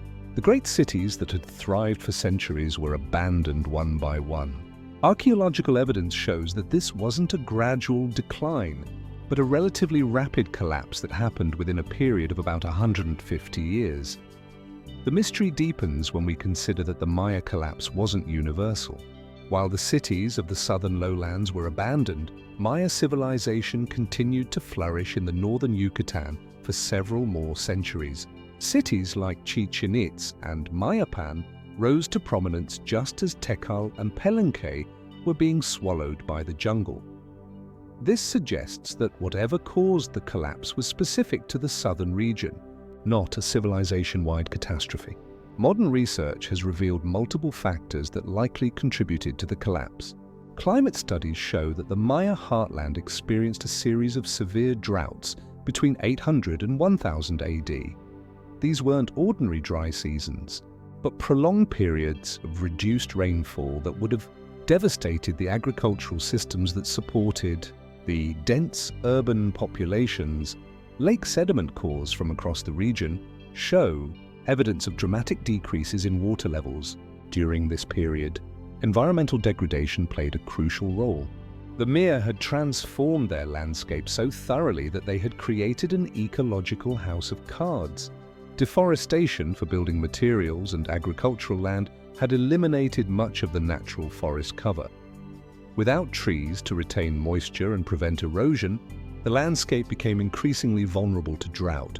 Archaeological evidence from sites like Copan shows clear signs of environmental stress, including soil depletion and watershed degradation. Warfare intensified during the terminal classic period as resources became scarce. The elaborate inscriptions from this time tell increasingly desperate stories of conflicts between city-states. Competition for dwindling resources led to a breakdown in the trade networks that had sustained Maya civilization for centuries. As agricultural productivity declined and trade routes collapsed, the economic foundation that supported the Maya elite began to crumble. Population pressure may have been the underlying factor that made the Maya vulnerable to these other stresses. Recent archaeological surveys suggest that Maya population density in some areas reached levels that were close to the carrying capacity of the land. When drought struck, there was no buffer. The agricultural system that had seemed so successful suddenly couldn't support the millions of people who depended on it. The Maya collapse fits into a broader pattern of civilizational cycles that archaeologists have identified around the world. Complex societies often experience periods of rapid growth, followed by equally rapid collapse when they exceed their environmental or social carrying capacity. The Maya collapse occurred during a time of global climate change and social upheaval that affected civilizations. From Europe to Asia, what makes the Maya collapse particularly significant is what it reveals about the relationship between human societies and their environment. The Maya had created one of the most sophisticated agricultural systems in the ancient world, yet it proved vulnerable to climate change and overexploitation. Their story offers insights into how even the most advanced civilizations can face sudden collapse when environmental and social stresses combine. During Guyu underground city, Turkey, when modern engineers first encountered Daranuyu, they faced a puzzle that challenged everything they thought they knew about ancient construction. How do you scientifically analyze a structure that defies conventional engineering principles? An underground city that housed 20,000 people, extending 18 levels deep into solid volcanic rock with a ventilation system so sophisticated it still functions perfectly after 1,500 years. The answer required deploying every tool in the modern archaeological toolkit. The scientific investigation of Daring Kuyu began. With ground-penetrating radar surveys in the 1990s, teams of geophysicists slowly moved their equipment across the surface above the known entrances, sending electromagnetic pulses deep into the earth. What they found was staggering. The underground complex was far larger than anyone had imagined. The radar revealed a honeycomb of chambers, tunnels, and vertical shafts extending in all directions, some reaching depths of over 85 kilometers below the surface. But radar could only provide shadowy outlines. To truly understand the structure, researchers needed three-dimensional laser scanning technology. Teams descended into the narrow passages carrying portable LAR units, devices that fire millions of laser pulses per second to create precise digital maps. The scanning process was painstaking. Each chamber, each tunnel, each carved niche had to be documented with millimeter precision.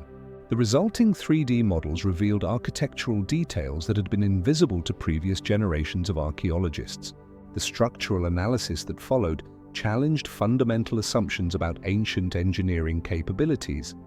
Using finite element modeling software, engineers calculated the load-bearing capacity of the carved rock chambers.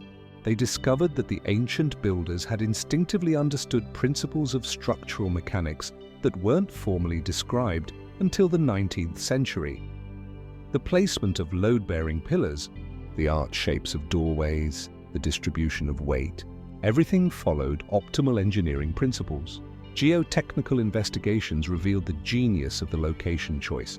The city was carved into a specific type of volcanic rock called tuff, formed from compressed volcanic ash. This material had the perfect properties for underground construction, soft enough to carve with simple tools, but hardening when exposed to air. Core samples analyzed in modern laboratories showed that the tuff had the compressive strength of 15 to 20 megapascals, more than adequate to support the massive underground structure. The ventilation system became the focus of the most intensive scientific study. Using computational fluid dynamics modeling, researchers mapped the airflow patterns throughout the complex. They discovered that the ancient engineers had created a sophisticated climate control system using natural convection principles. Fresh air entered through more than 50 ventilation shafts, with the deepest shaft extending 55 meters to the surface. The warmer air from the lower levels rose through these shafts, creating a natural circulation system that provided fresh air to every chamber. To test the ventilation system's effectiveness, researchers used tracer gases and air quality monitors throughout the complex. They found that even at the deepest levels, oxygen levels remained adequate for human habitation, and carbon dioxide never reached dangerous concentrations. The ancient builders had somehow calculated the exact number and placement of shafts needed to ventilate a space for 20,000 people, a feat that would challenge modern HVAC engineers. Dating the construction phases required multiple scientific techniques. Radiocarbon dating of organic materials found in sealed chambers provided terminus antique dates, the latest possible construction times. Thermoluminescence dating of ceramic fragments helped establish when different sections were carved. The results showed that Daring Kuyu was built in phases with the earliest sections, dating to the 7th century AD during the Byzantine period. Archaeobotanical analysis of plant remains found in ancient storage chambers revealed the sophisticated agricultural support system. Microscopic examination of soil samples showed evidence of grain storage, wine production, and even livestock keeping in the underground spaces. Chemical analysis of residues on storage vessels identified crops that had been stored underground, wheat, barley, and legumes that could sustain the population during long periods of isolation. The water system investigation required hydrological engineering analysis. Using flow rate measurements and chemical analysis of the water sources, researchers determined that the ancient builders had tapped into multiple aquifers. The main water source was a well that extends 55 meters deep, but additional water came from carefully engineered collection systems that captured groundwater seepage. The water quality analysis showed that the ancient water sources were remarkably pure, with mineral content ideal for human consumption. Modern security analysis revealed the defensive sophistication of the design. Using computer modeling, researchers analyzed the effectiveness of the rolling stone doors, narrow passages, and dead-end tunnels. They found that the layout created natural choke points that would have been nearly impossible for attackers to breach. The ventilation shafts doubled as communication systems, allowing coordinated defense of the entire complex. Recent investigations using ground-penetrating radar have revealed that Daring Kuyu connects to other underground cities through a network of tunnels extending for kilometers. The full extent of this subterranean network is still being mapped, with new sections discovered regularly. Some tunnels are 8 kilometers long, connecting to the nearby underground city of Clay. The most challenging aspect of the scientific investigation has been understanding the construction process itself. Toolmark analysis on carved surfaces reveals that the ancient builders used simple iron tools, yet achieved precision that rivals modern construction. Experimental archaeology projects have attempted to replicate the carving techniques, but modern recreations take far longer than the historical construction timeline suggests. Easter Island Moai statues. Few archaeological mysteries have captured the public imagination quite like the giant heads of Easter Island. They've starred in Hollywood movies, inspired countless documentaries, and become the poster children for every conspiracy theory about ancient civilizations. From the 1968 book Chariots of the Gods to the History Channel's Ancient Aliens series, the Moai have been presented as evidence of extraterrestrial visitation, lost super-civilizations, and impossible engineering feats. The iconic image of these stone faces gazing mysteriously across the Pacific has become shorthand for the unexplained, the mysterious, the otherworldly. Popular culture has woven an almost mythical narrative around these statues. They're portrayed as impossible puzzles left by a vanished civilization, too advanced for primitive island dwellers to have created. Movies like Rapari depicted the statues as requiring massive armies of workers and causing environmental collapse. Television shows have suggested everything from anti-gravity technology to alien intervention. The internet is filled with theories about their mysterious purpose, their impossible construction, and their unexplained transport across the island. But here's where popular culture and archaeological reality part ways dramatically. The Moai aren't mysterious alien artifacts. They're the well-documented religious and cultural expressions of the Rapa Nui people created between 1250 and 1500 AD. Archaeological evidence shows exactly how, when, and why they were built, and the story is far more remarkable than any science fiction theory. The archaeological record tells us that the Moai were carved at a single quarry site called Rano Raraku using stone tools called toki that archaeologists have found in abundance. The statues weren't mysterious. Heads floating in the landscape and Ira figures with most of their bodies buried by centuries of soil accumulation. Excavation have revealed that the buried portions contain intricate carvings, petroglyphs, and even ceremonial loincloths carved in stone. The myth of the giant heads was created by early European visitors who only saw the portions above ground. When archaeologists began systematic excavations in the 20th century, they discovered that nearly all the Moai have bodies extending deep underground. Some stand over 30 feet tall when fully exposed, making them among the largest stone sculptures in the world. But they're sculptures created by human hands, not alien technology. The popular narrative of environmental collapse caused by statue construction has also been challenged by modern research. Archaeological evidence shows that the Rapa Nui society was thriving during the Moai construction period. The island supported a population of 10,000 to 15,000 people who had developed sophisticated agricultural systems, including rock gardens that are still visible today. The environmental challenges came later, largely due to European contact, disease, and the introduction of rats that devastated the island's ecosystem. Perhaps the most persistent myth involves the mysterious transport of the statues. Popular culture has suggested everything from levitation to alien spacecraft, but archaeological experiments have solved this puzzle definitively.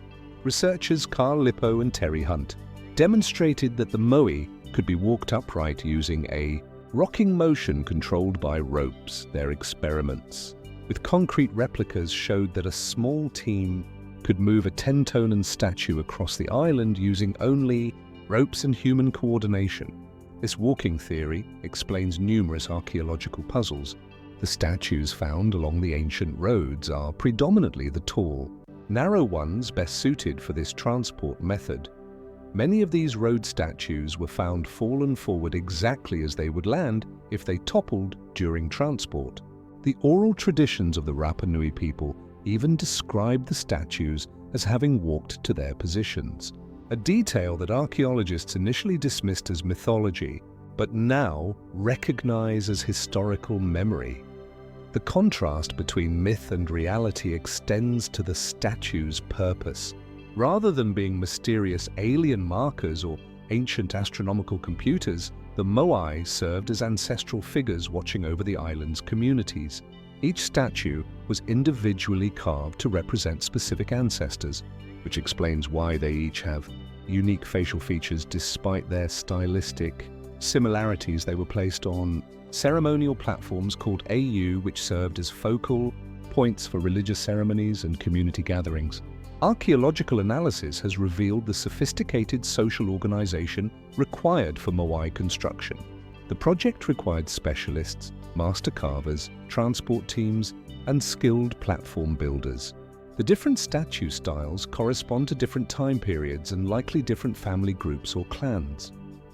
Far from being the work of a mysterious lost civilization, the moai represent the pinnacle of Polynesian stone carving traditions that can be traced across the Pacific. The true significance of Easter Island goes far beyond the sensationalized versions popularized by media.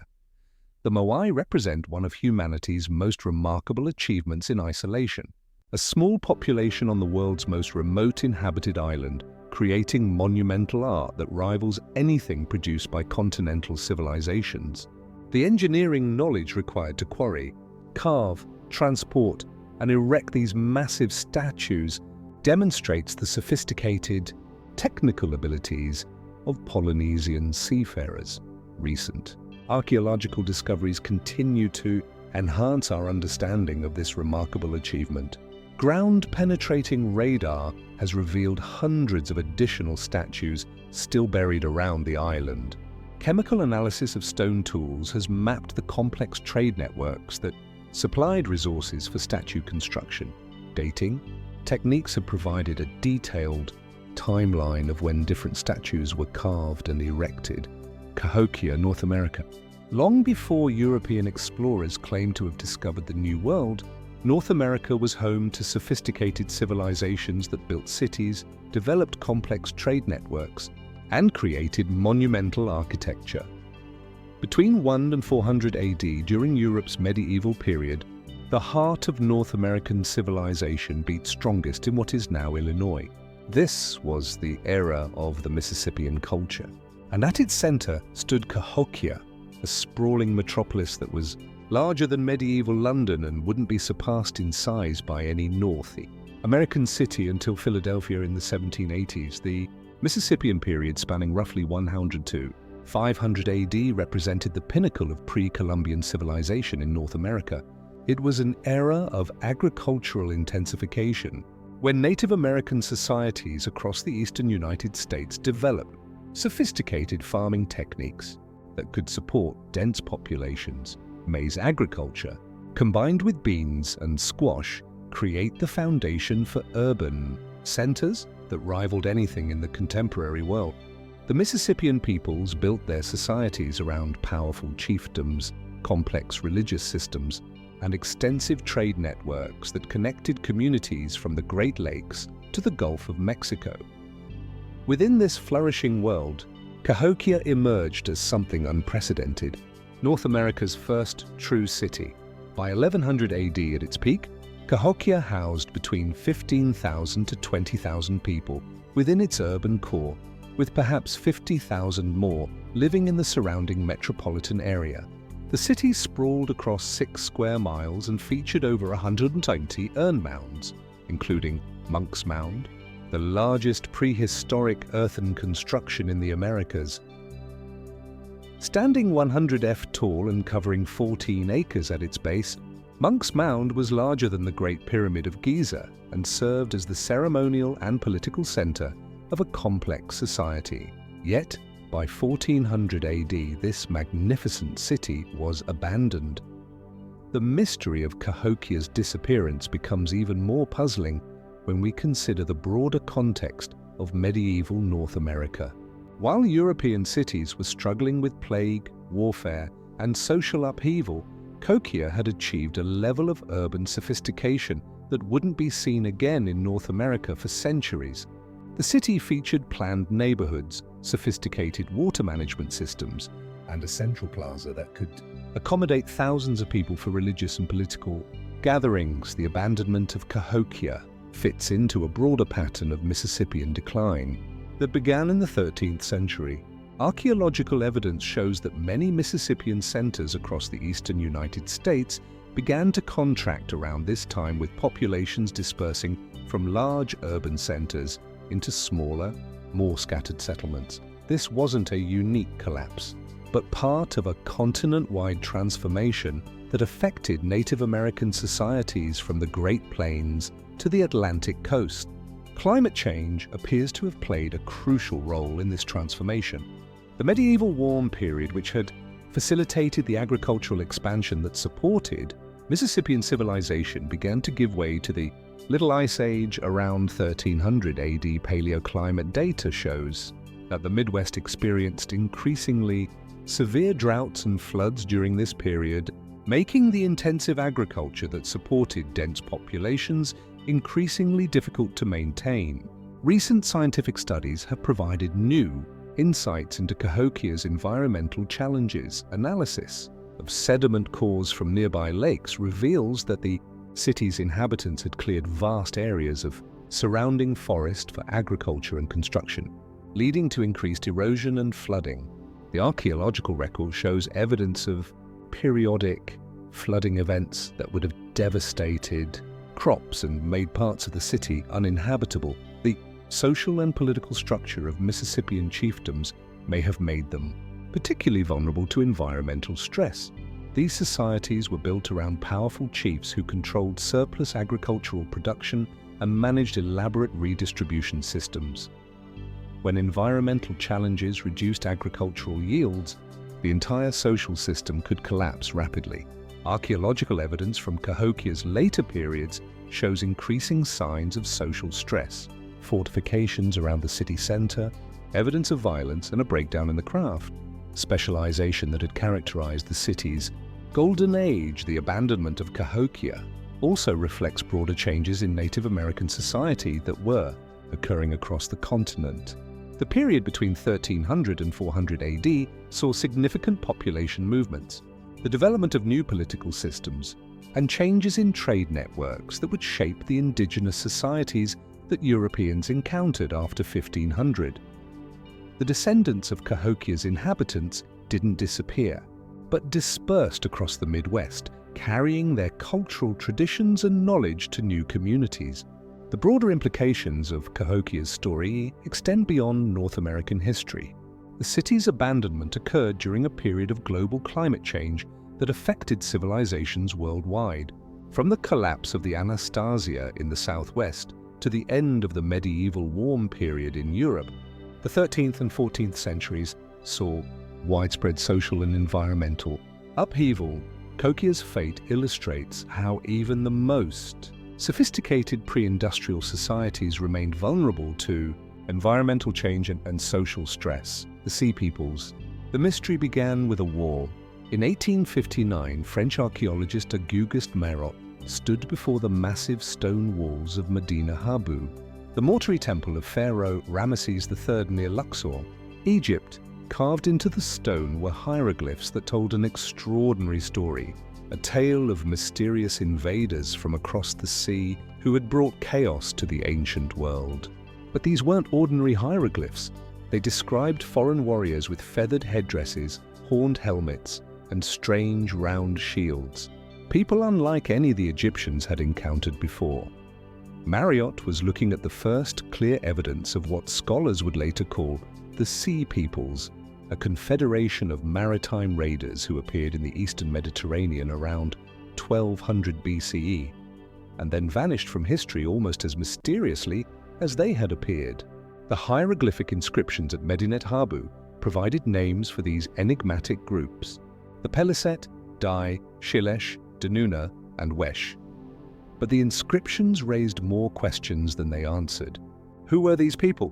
Where did they come from? And what happened to the civilizations they encountered?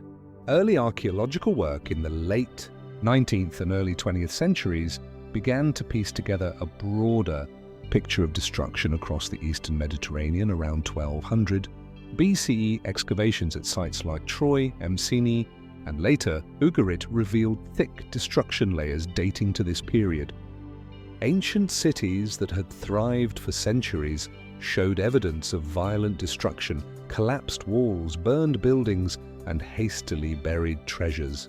The timing matched the Egyptian accounts of the Sea Peoples' attacks, suggesting these maritime raiders were connected to one of history's greatest civilizational collapses. The breakthrough came in 1929, when French archaeologist Claude Schaeffer began excavating the ancient city of Ugarit on the Syrian coast.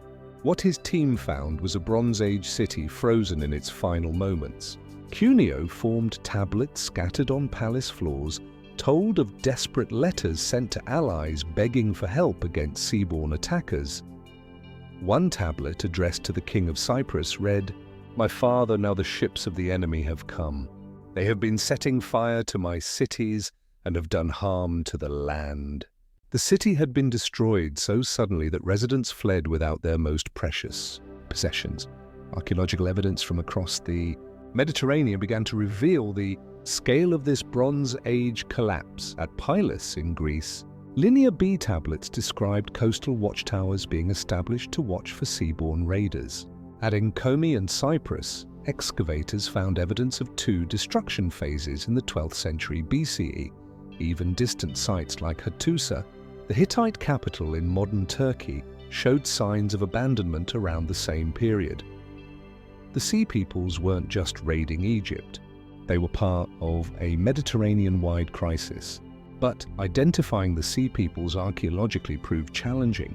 Unlike other ancient peoples who left distinctive pottery styles or architectural signatures, the Sea Peoples seemed to blend into the archaeological record. The Egyptian reliefs at Medinet Habu showed them using ships with distinctive bird-head prows and fighting with particular weapon types. But finding these material signatures in excavated sites remained difficult. The most promising lead came from the Peliset, one of the Sea Peoples groups named in Egyptian sources. Many scholars connected them to the Philistines mentioned in biblical texts who appeared in the southern Levant around 1200 BCE. Excavations at Philistine sites like Ashkelon, Ekron, and Gath revealed a distinctive material culture that appeared suddenly in the archaeological record. Ayan-style pottery, new architectural techniques, and different dietary practices, including the consumption of pork. Recent scientific advances have revolutionized Sea Peoples research. In 2016, archaeologists discovered a Philistine cemetery at Ashkelon, providing the first opportunity to study Sea Peoples genetics directly. DNA analysis published in 2019 showed that early Iron Age individuals from Ashkelon had significant European ancestry, particularly from southern Europe, confirming that at least some Sea Peoples groups originated outside the eastern Mediterranean. Isotope analysis of teeth from the Ashkelon burials provided additional evidence for their foreign origins. The chemical signatures in the tooth enamel which forms in childhood didn't match the local environment, indicating these individuals had grown up elsewhere before arriving in the Levant. Combined with pottery analysis showing iron influences, the evidence points to origins in the Greek world or surrounding regions. However, modern research has complicated the simple picture of Sea Peoples as destroyers of civilization. Detailed analysis of destruction layers shows that many sites were abandoned gradually rather than destroyed violently. Climate data indicates that the eastern Mediterranean experienced severe droughts around 200 BCE, which may have triggered population movements and economic collapse independent of any military invasions.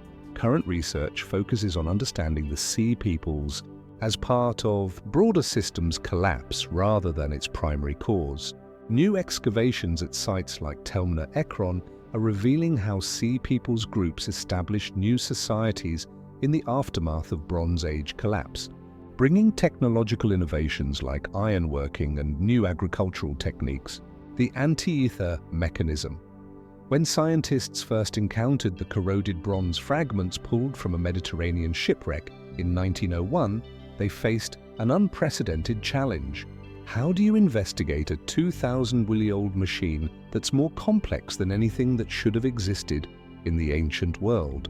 The answer required deploying the most advanced scientific imaging techniques available, transforming fragments of corroded metal into readable blueprints of humanity's oldest known computer. The scientific investigation of the anti-ether mechanism began in earnest in 2005 with the launch of the Anti-ether Mechanism Research Project. The challenge was immediate. The bronze fragments were so heavily corroded and mineralized that traditional archaeological methods couldn't penetrate the surface. The team needed to see inside the mechanism without damaging it, requiring non-invasive techniques that could reveal the intricate gear systems hidden beneath centuries of marine incestation. The breakthrough came with high-resolution X-ray computed tomography. Using a specially designed 450 kV microfocus X-ray system, researchers could penetrate the corroded bronze and create detailed three-dimensional images of the internal structure. The CT scans revealed what visual inspection had missed: a complex arrangement of at least 37 bronze gears, some no larger than coins, precisely cut with teeth that meshed with mathematical precision. But CT scanning was only the beginning. The fragments contained thousands of tiny Greek letters carved into the bronze, creating what amounted to an ancient instruction manual.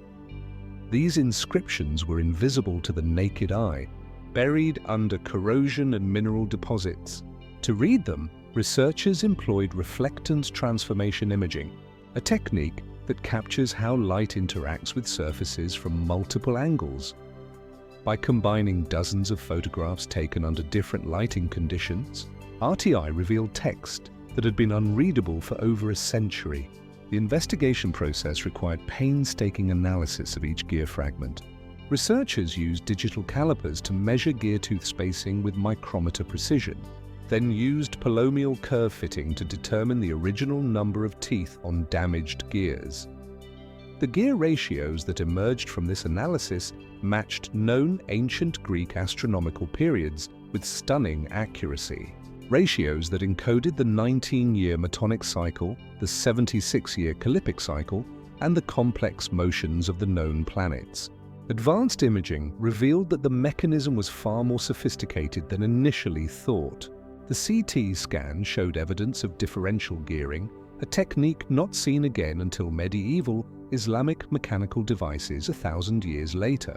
The gear trains could model the elliptical orbit of the Moon, accounting for its varying speed throughout its orbit, a level of astronomical knowledge that historians didn't think existed in ancient Greece. The scientific analysis extended beyond mechanical engineering to include metallurgical investigation. X-ray fluorescent spectroscopy revealed that the bronze contained specific tin and lead ratios that were optimized for gear cutting, showing the ancient craftsmen understood metallurgy at a sophisticated level. The analysis also revealed tool marks that provided insights into ancient manufacturing techniques. The gears were cut using a form of primitive machine lathe, not hand-carved as initially assumed. Recent advances in 3D visualization have allowed researchers to create virtual reconstructions of the complete mechanism. Using the gear ratios extracted from CT analysis, computer models now demonstrate how the device functioned as an astronomical calculator. Turn the input crank and the mechanism displays the positions of the Sun, Moon, and known planets, predicts eclipses, and tracks various ancient Greek calendar systems simultaneously. The investigation revealed the mechanism's true scope through inscription analysis. RTI imaging uncovered a detailed user's manual describing how the device displayed lunar eclipses, solar eclipses, and the synodic periods of all 5 planets known to ancient astronomers. The text revealed that the mechanism could predict eclipses decades in advance and displayed this information on both front and back dials with remarkable precision. However, significant scientific limitations remain in understanding the device completely. Approximately 2/3 of the original mechanism is missing, lost to the sea or destroyed over time. The missing portions likely contained additional gear trains for planetary motions that researchers can only reconstruct. Theoretically, the exact method used to calculate the complex gear ratios also remains unclear. Ancient Greek mathematical texts don't describe the advanced techniques needed to design such precise mechanical calculations. Modern research continues to push the boundaries of what the surviving fragments can reveal. Ultra-high resolution CT scanning is revealing gear tooth details that weren't visible in earlier scans, while advanced software is helping to reconstruct missing gear trains based on mechanical constraints and astronomical requirements. Each new imaging technique provides additional pieces to the puzzle. The scientific investigation has also revealed the mechanism's historical context through dating analysis. The astronomical periods encoded in the gear ratios match observations from ancient roads, suggesting the device was designed for use at that specific latitude.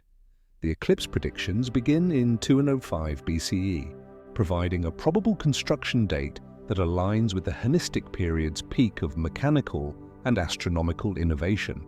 The Voynich manuscript. What if you discovered a book that no one could read? Not because it's in an ancient language, but because it appears to be written in a script that has never existed anywhere else in human history. This is the central mystery of the Voynich manuscript, a medieval codex containing over 240 pages of text written in an unknown alphabet, accompanied by bizarre illustrations of plants that don't exist, astronomical diagrams that make no sense, and naked women in green pools connected by elaborate pipe systems. For over a century, the world's best code readers, linguists, and computer scientists have failed to crack its secrets. The first major theory is that the manuscript represents a lost natural language, perhaps a dialect that disappeared from history, or a constructed language created for a specific purpose. Proponents of this theory point to statistical analysis showing that Voynich, as the script is called, follows patterns typical of natural languages. The text obeys Zipf's law, where word frequency follows a predictable mathematical distribution found in all known languages. Computational studies have found that the manuscript's entropy levels match those of natural languages, rather than random gibberish or simple ciphers. Recent research by Yale linguists has strengthened the natural language theory. They've identified grammatical structures within voices that appear consistent with the glutinative languages where words are formed by combining smaller meaningful units. The text shows evidence of morphological patterns. Certain letter combinations appear at the beginnings of words while others consistently appear at the ends, suggesting prefix and suffix systems. Computer analysis has also revealed that different sections of the manuscript use slightly different vocabularies, which would be expected if the text discussed different topics in a real language. However, The natural language theory faces significant challenges. If voyeurs were a real language, it would be unlike any other language known to linguistics. The script uses only 25 different characters, far fewer than most alphabets, yet creates thousands of different words. The letter combinations follow extremely rigid rules that seem artificial rather than natural. Some letter sequences appear far too frequently to be realistic.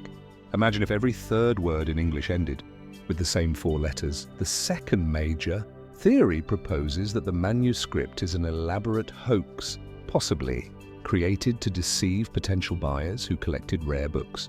Computer scientist Gordon Rugg demonstrated in 2004 that text resembling voyages could be generated using 16th century cryptographic tools called card-on-grills, tables with movable windows that could produce pseudo-language by combining syllable fragments. According to this theory, the manuscript was created as a medieval con game designed to look mysterious and valuable while actually being meaningless. The hoax theory gained support from historical context. The manuscript appeared in the possession of Holy Roman Emperor Rudolph II, who was known for collecting curiosities and was frequently targeted by confidence artists. The elaborate illustrations could have been designed to make the book appear more valuable and mysterious. Carbon dating places the vellum in the early 15th century, but this doesn't necessarily mean the text wasn't added later by someone attempting to create a fraudulent ancient document. Yet the hoax theory has its own problems. Creating the manuscript would have required enormous effort and expense. High-quality vellum wasn't cheap in medieval times, and the consistent application of mysterious text across 240 pages would have taken months or years to complete. The illustrations, while strange, show sophisticated knowledge of medieval artistic conventions and botanical illustration techniques. Most importantly, statistical analysis suggests the text is more complex than what could easily be generated by simple mechanical methods like grills. A third theory emerged in recent years, proposing that the manuscript is a medical treatise written in abbreviated Latin with the strange appearance resulting from an extreme form of medieval short author. In 2017, Nicholas Gibbs claimed the text was a compilation of women's health remedies, with the abbreviations making it appear incomprehensible to modern readers unfamiliar with medieval medical notation systems.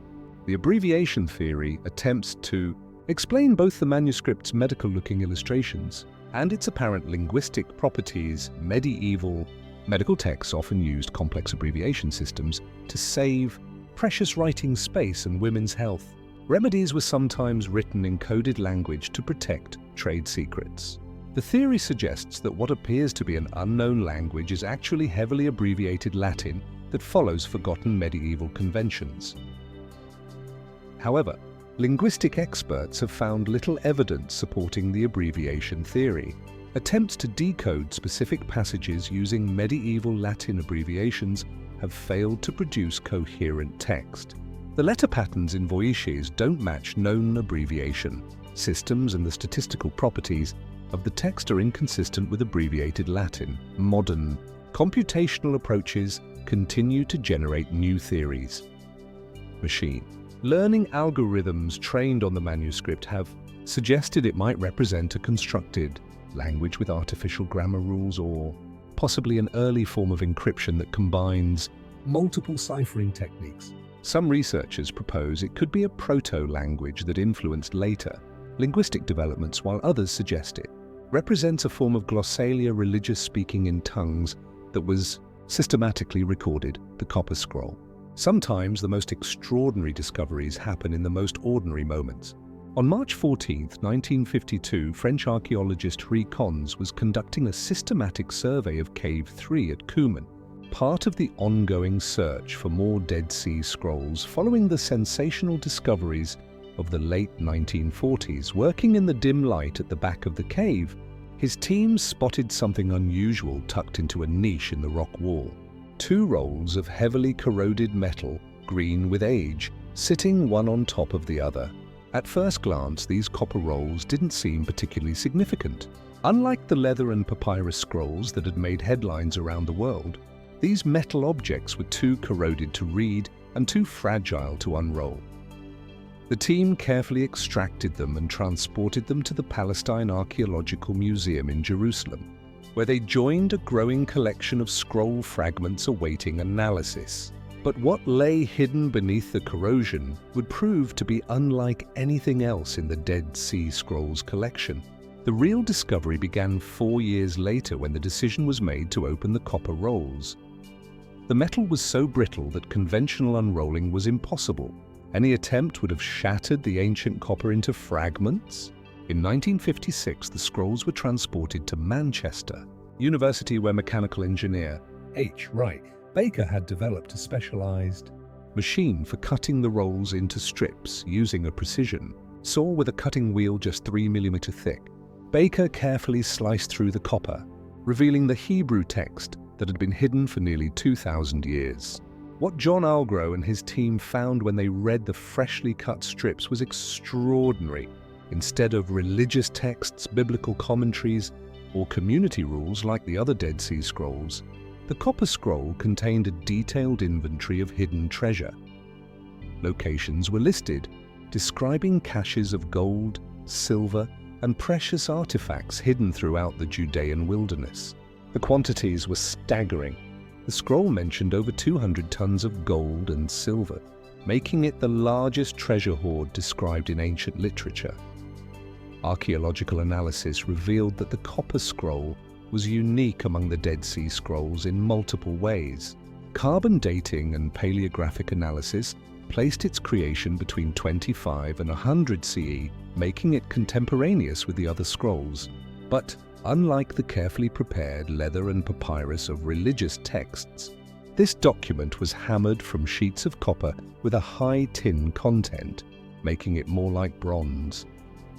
The Hebrew text was written in a style that differed significantly from the literary Hebrew of other scrolls, using more colloquial language and technical terms. The locations described in the scroll presented archaeologists with a tantalizing puzzle. The text provided specific geographic references, distances measured in cubits, landmarks like pools and tombs, and place names that could potentially be identified. Some entries were remarkably detailed. In the system, which is below the rampart on the east side in a place hollowed out of the rock, 600 bars of silver. Others were more cryptic, referring to locations in the third course of stones or under the hill facing east. John Allegro became obsessed with finding the treasure and launched several expeditions to the Judean desert in the late 1950s and early 1960s. His team followed the scroll's directions, searching for the described landmarks and attempting to identify the hidden caches. They excavated numerous sites from ancient systems to rock formations, but found no trace of the massive treasure hoards described in the copper text. The failure of these expeditions led many scholars to question whether the treasure had ever existed at all. Current archaeological research has taken a more systematic approach to understanding the copper scroll. Modern scholars have used geographic information systems and satellite imagery to map the locations described in the text, revealing that most references cluster around the Jerusalem area and the northern Dead Sea region. This geographic focus has led to new theories about the scroll's origins and purpose. Recent linguistic analysis has provided fresh insights into the document's nature. The Hebrew dialect used in the scroll shows characteristics of the spoken language of 1st century Palestine, particularly the Jerusalem region. The technical terminology includes specific architectural and topographical terms that suggest the writers had intimate knowledge of the temple complex and its surroundings. Some scholars now believe the scroll may describe treasures hidden from the Jerusalem temple before its destruction in 70 CE. Archaeological investigation has also focused on the scroll's physical properties. Metallurgical analysis revealed that the copper sheets were manufactured using techniques consistent with 1st century metal working, but the decision to use copper rather than leather or papyrus remains puzzling. The durability of metal would have made it ideal for preserving information about hidden treasures over long periods. but the expense of copper sheets would have made this an extremely costly way to record information. The discovery context continues to puzzle researchers. Unlike other Dead Sea Scrolls, which were found in jars or wrapped in linen, the copper scroll was simply placed in a niche already partially deteriorated. This suggests it may have been deposited at a different time or under different circumstances than the other scrolls. Some scholars propose it was hidden by people fleeing Jerusalem during the First Jewish Revolt, while others suggest it may have been a working document used by temple officials, Roman docahedrons. In the age of viral archaeology, few ancient artifacts have captured online attention quite like Roman docahedrons. These mysterious 12-sided bronze objects regularly flood social media feeds, inspiring YouTube videos with millions of views and Reddit threads filled with wild theories. The internet loves a good mystery, and docahedrons deliver. They're photogenic, puzzling, and perfectly sized for clickbait headlines.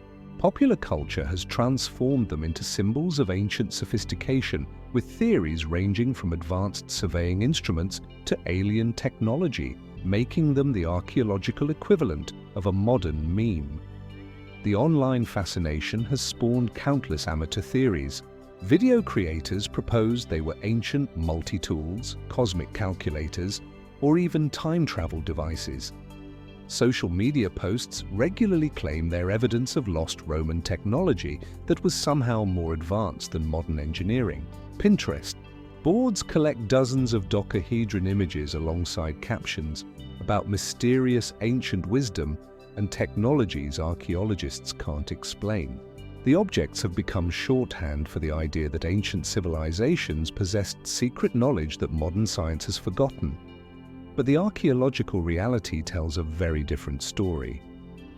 Since the first documented discovery in 1739, near Aston, England, approximately 130 Roman docahedrons have been found across northwestern Europe.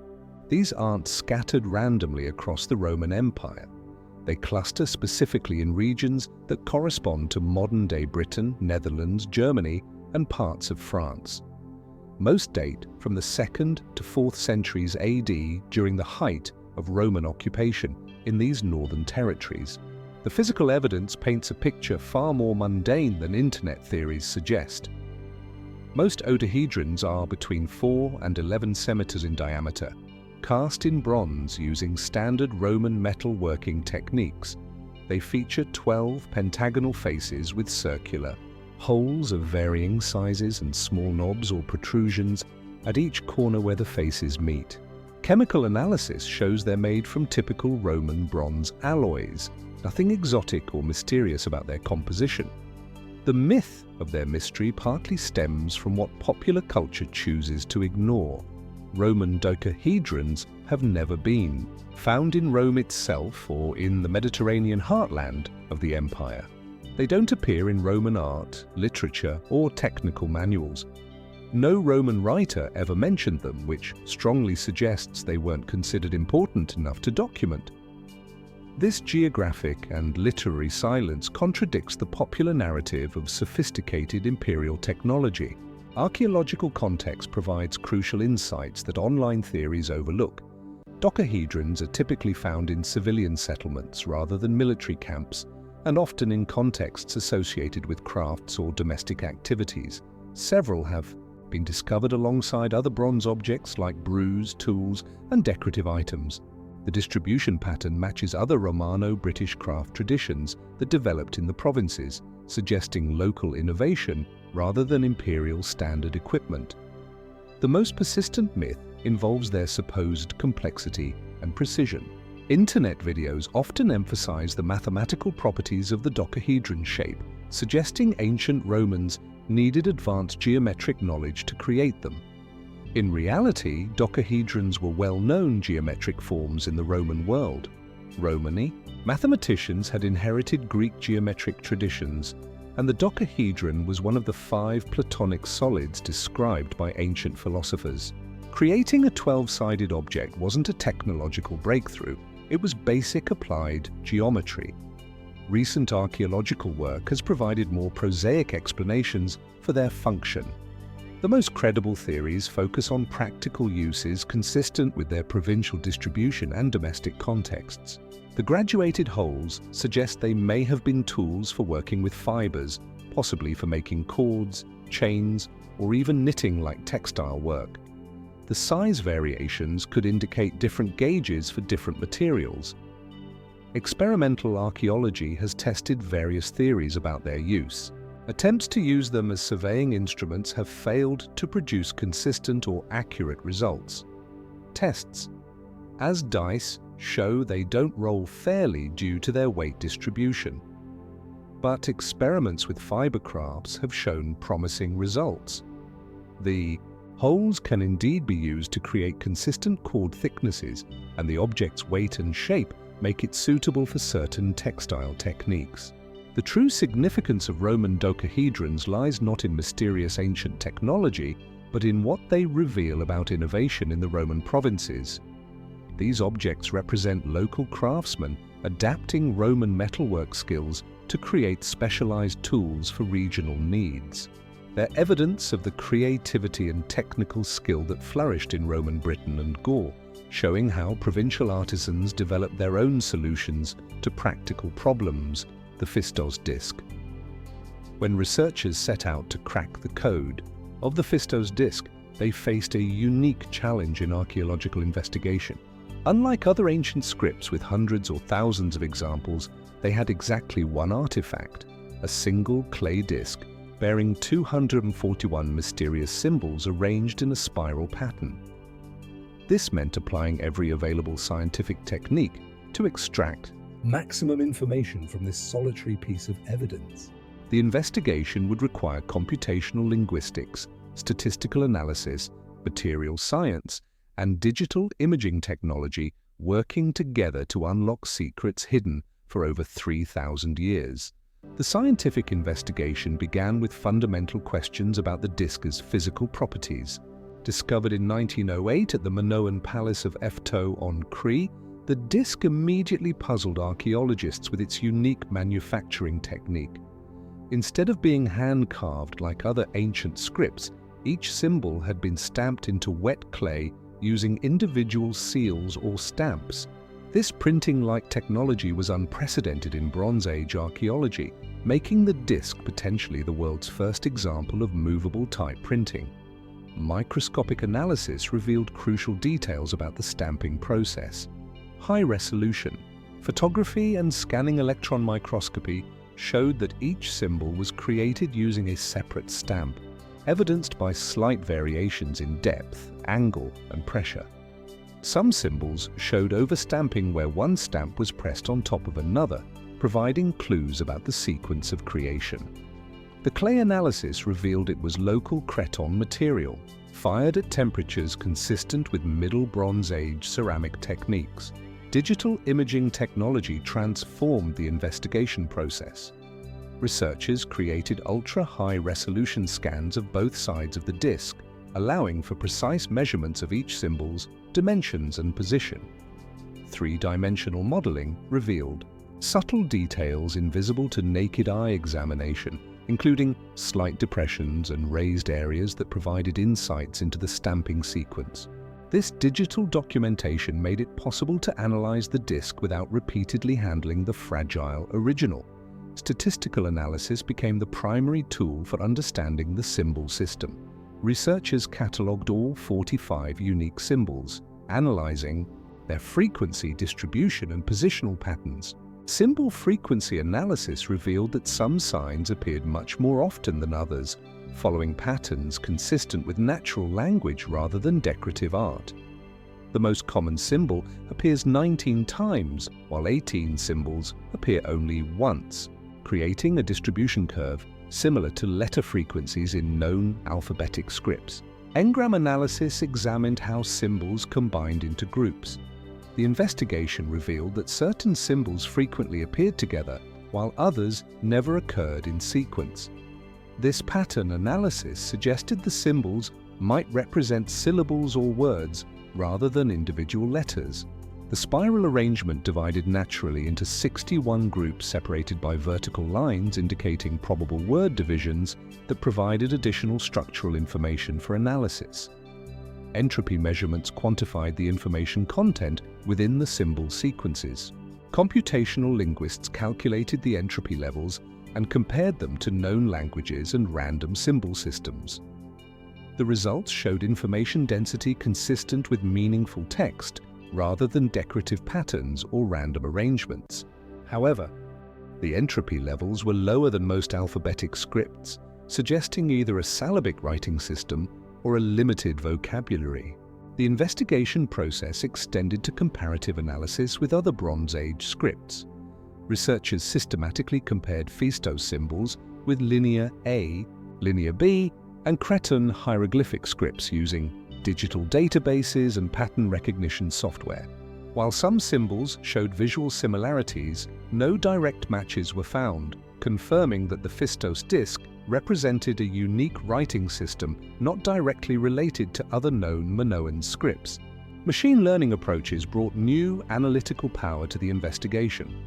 Algorithms trained to recognize linguistic patterns analyzed the symbol sequences, searching for grammatical structures and morphological patterns. Hidden Markov models identified probable word boundaries and recurring patterns that might represent grammatical elements like prefixes or suffixes. Neural networks analyzed the visual similarities between symbols, creating family trees of related signs. Recent advances in computational analysis have focused on sequence modeling. Researchers applied techniques from bioinformatics originally developed for DNA sequence analysis to identify recurring motifs in the symbol patterns. These methods revealed structural regularities that support the hypothesis of meaningful linguistic content rather than random arrangement or artistic decoration. The findings paint a complex picture of Bronze Age communication technology. The printing technique demonstrates sophisticated understanding of reproducible symbol creation, possibly indicating scribal schools or standardized administrative practices. The statistical properties suggest a functioning writing system with grammatical structure, though the limited text length prevents full decipherment using standard linguistic methods. However, significant scientific limitations remain in understanding the disk completely. The single example provides insufficient data for statistical techniques that require larger text samples. Without bilingual texts or clear pictographic elements, the meaning of individual symbols remains speculative. The unique printing technology has no parallel in Bronze Age archaeology, making it difficult to place the disk within broader technological developments. The Baghdad Battery. Could the ancient world have harnessed electricity 2,000 years before Alejandro Valter invented the first modern battery? This is the central question raised by one of archaeology's most debated artifacts. The Baghdad Battery, discovered in 1936 at Kujet Rao near Baghdad, this collection of objects consists of a ceramic jar, a copper cylinder, and an iron rod that, when assembled with an acidic solution, can generate a small electrical current. But did ancient Mesopotamians really understand electricity? Or are we projecting modern knowledge onto simple ancient containers? The first and most dramatic theory proposes that these artifacts were indeed functioning galvanic cells used by ancient people for electroplating gold and silver onto the metals. Wilhelm Koig, the German archaeologist who first identified their potential electrical properties in 1938, suggested that the Parthians and Sasanians used arrays of these devices to create the thin gold coatings found on many artifacts from the period. According to this theory, ancient metal workers had discovered the principles of electrochemistry independently, developing a sophisticated understanding of electrical phenomena that wouldn't be rediscovered until the 18th century. The electroplating theory gained support from practical experiments. Modern replicas of the Baghdad Battery can indeed generate electrical current when filled with acidic solutions like vinegar or lemon juice. Tests have shown these devices can produce between 0.88 and 2 V, enough to perform basic electroplating of small objects. Proponents point to the fine gold work found in ancient Mesopotamian artifacts, suggesting this level of precision and uniformity could only be achieved through electrochemical processes rather than traditional fire gilding techniques. However, the electroplating theory faces significant archaeological challenges. Despite decades of searching, no ancient workshop has been found containing multiple batteries arranged for electroplating purposes. Chemical analysis of supposedly electroplated ancient artifacts has failed to find the characteristic signatures that would indicate electrochemical deposition rather than traditional gilding methods. Moreover, fire gilding and mercury amalgam techniques were well established in the ancient world and could produce results identical to those attributed to electroplating. The second major theory takes a more conservative approach, suggesting the objects served conventional storage purposes. Archaeologists noting that similar ceramic jars were commonly used throughout the ancient Near East for storing scrolls. Documents and religious texts proposed that the copper cylinder and iron rod were simply scroll containers designed to protect papyrus or parchment from moisture and insects. The copper cylinder would have provided an additional barrier against environmental damage, while the iron rod might have served as a central support for rolled documents. This storage theory finds support in the archaeological context. The Baghdad battery was found in an area known for religious and administrative activities, exactly where document storage would be expected. Similar copper-lined containers have been discovered at other Mesopotamian sites, though without the iron rods. The dimensions of the copper cylinder are consistent with scroll storage, and the tight-fitting design would have created an effective moisture seal for preserving organic materials. Yet, the storage theory struggles to explain why such elaborate construction would be necessary for simple document preservation. The specific combination of metals, copper and iron, creates the exact conditions needed for a galvanic reaction, which seems coincidental if electricity wasn't the intended purpose. The iron rod's pointed end and the copper cylinder's construction details appear deliberately designed to maximize electrical contact rather than optimize document storage. A third theory emerged more recently, proposing a medical or religious application. Some researchers suggest the devices were used for primitive electrotherapy, applying mild electrical shocks for pain relief or religious experiences.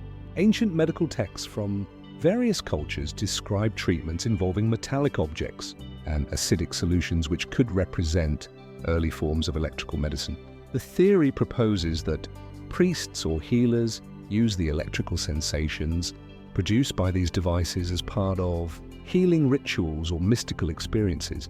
The medical theory gains some support from cross-cultural evidence. Ancient Egyptian texts mention treatments using metals and acidic solutions, while traditional Chinese medicine employed various metallic objects for therapeutic purposes. The mild electrical current produced by the Baghdad battery would create sensations similar to those described in historical medical texts, suggesting possible therapeutic applications. However, there's no specific textual evidence linking the Baghdad battery artifacts to medical practices. The archaeological context doesn't suggest medical usage, and no similar devices have been found at known ancient hospitals or healing centers. The theory remains largely speculative, based more on the device's electrical properties than on solid archaeological evidence. Modern scientific analysis continues to refine understanding of these enigmatic objects. Material science techniques have confirmed the artifact's authenticity and dating to the Parthenon period between 250 BCE and 224. Chemical analysis of corrosion products suggests the devices were indeed exposed to acidic solutions, though this could result from natural groundwater rather than intentional use. The Shroud of Turin. Medieval Europe was a world obsessed with holy relics. By the 14th century, the trade in sacred objects had become one of the most lucrative businesses in Christendom. Churches competed to acquire pieces of the true cross, fragments of saints' bones, and anything connected to Christ's passion. It was a time when pilgrimage routes crisscrossed the continent, when cathedrals rose and fell based on the drawing power of their sacred treasures, and when the boundary between faith and commerce had become increasingly blurred. Into this world of relic hunger and religious fervor emerged one of history's most controversial artifacts, the Shroud of Turin. The shroud first appeared in the historical record in 1357 when it was displayed at the Collegiate Church of Léré, a small village in north-central France. The timing was not coincidental. This was the height of the medieval relic trade, when European Christianity was recovering from the devastating Black Death that had killed 1/3 of the population just a decade earlier.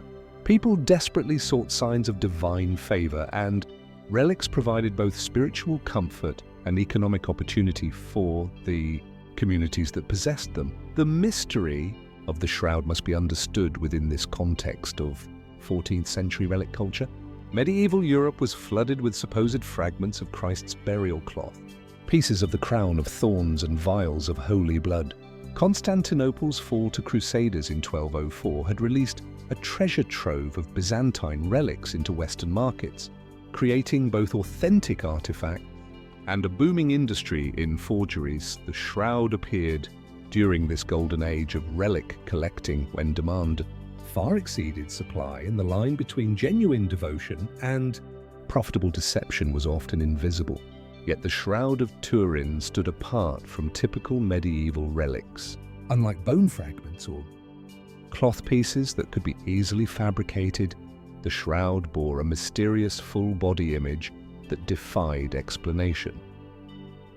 Medieval accounts described the faint impressions of a crucified man, complete with wound marks consistent with gospel descriptions of Christ's crucifixion.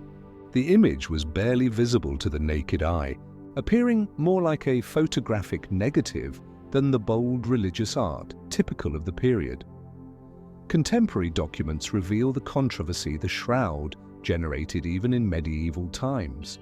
In 1389, Pierre Dari, Bishop of Troyes, wrote a memorandum to Pope Clement III claiming the shroud was a forgery and that his predecessor had identified the artist who created it. Yet despite ecclesiastical skepticism, the shroud continued to attract pilgrims and generate income for its owners, eventually passing to the House of Savoy in the 15th century. The broader historical context reveals how the shroud fits into patterns of medieval religious and social change. The 14th century saw increasing emphasis on the humanity of Christ, with devotional practices focusing on Christ's physical suffering during the Passion. The shroud perfectly served this spiritual need, providing a tangible connection to Christ's crucifixion that went far beyond abstract theological concepts. It offered visual proof of the gospel accounts, making the crucifixion story immediate and real for medieval believers. The shroud also reflects the complex relationship between faith and science that would define subsequent centuries. Medieval Christianity was beginning to grapple with empirical observation and natural philosophy, setting the stage for later conflicts between religious belief and scientific investigation. The shroud existed at this intersection, a religious artifact that seemed to invite scientific scrutiny while challenging the boundaries of medieval knowledge. When modern science finally turned its attention to the shroud, the results only deepened the mystery. The 1988 radiocarbon dating tests conducted at 3 independent laboratories placed the shroud's origin between 1260 and 1390 CE, precisely the period when it first appeared in historical records. This seemingly confirmed the medieval forgery hypothesis, supporting Bishop Darcus's 14th century accusations. However, the scientific investigation revealed complexities that medieval forgery theories couldn't easily explain. The image formation process remains unexplained by modern science. It's not paint, dye, or any known artistic medium. The cloth shows evidence of actual blood, and the image displays anatomical accuracy that would have required sophisticated knowledge of crucifixion effects. These findings suggest that even if the shroud dates to medieval times, its creation involved techniques or circumstances that current science cannot replicate or fully understand. The implications of the Shroud of Turin extend beyond questions of religious authenticity to our understanding of medieval society itself. Whether genuine relic or sophisticated forgery, the Shroud demonstrates the remarkable intersection of faith, commerce, and technology in medieval Europe. It reveals a world where religious devotion drove technological innovation, where the demand for authentic spiritual experience created markets for both genuine artifacts and elaborate deceptions. Yonaguni Monument, Japan. The discovery happened by accident, as many of the world's most significant archaeological finds do. In 1986, Kihachiro Aratake, a local diving tour operator, was exploring the waters off Yonauni Island in Okinawa, searching for new dive sites to show tourists the area's famous hammerhead sharks. As he descended to about 25 minutes below the surface, something extraordinary caught his eye through the clear Pacific waters. Massive stone structures that looked like nothing he'd ever seen before. What Aratake discovered that day would become one of the most controversial underwater finds in archaeological history. Rising from the ocean floor were what appeared to be stepped pyramids, terrace platforms and carved stone blocks arranged in geometric patterns. The largest structure measured approximately 50 meters long and 20 meters wide, with walls rising up to 8 meters high. The formations looked deliberately constructed with straight edges, right angles, and what appear to be stairs, roads, and even drainage channels carved into the stone.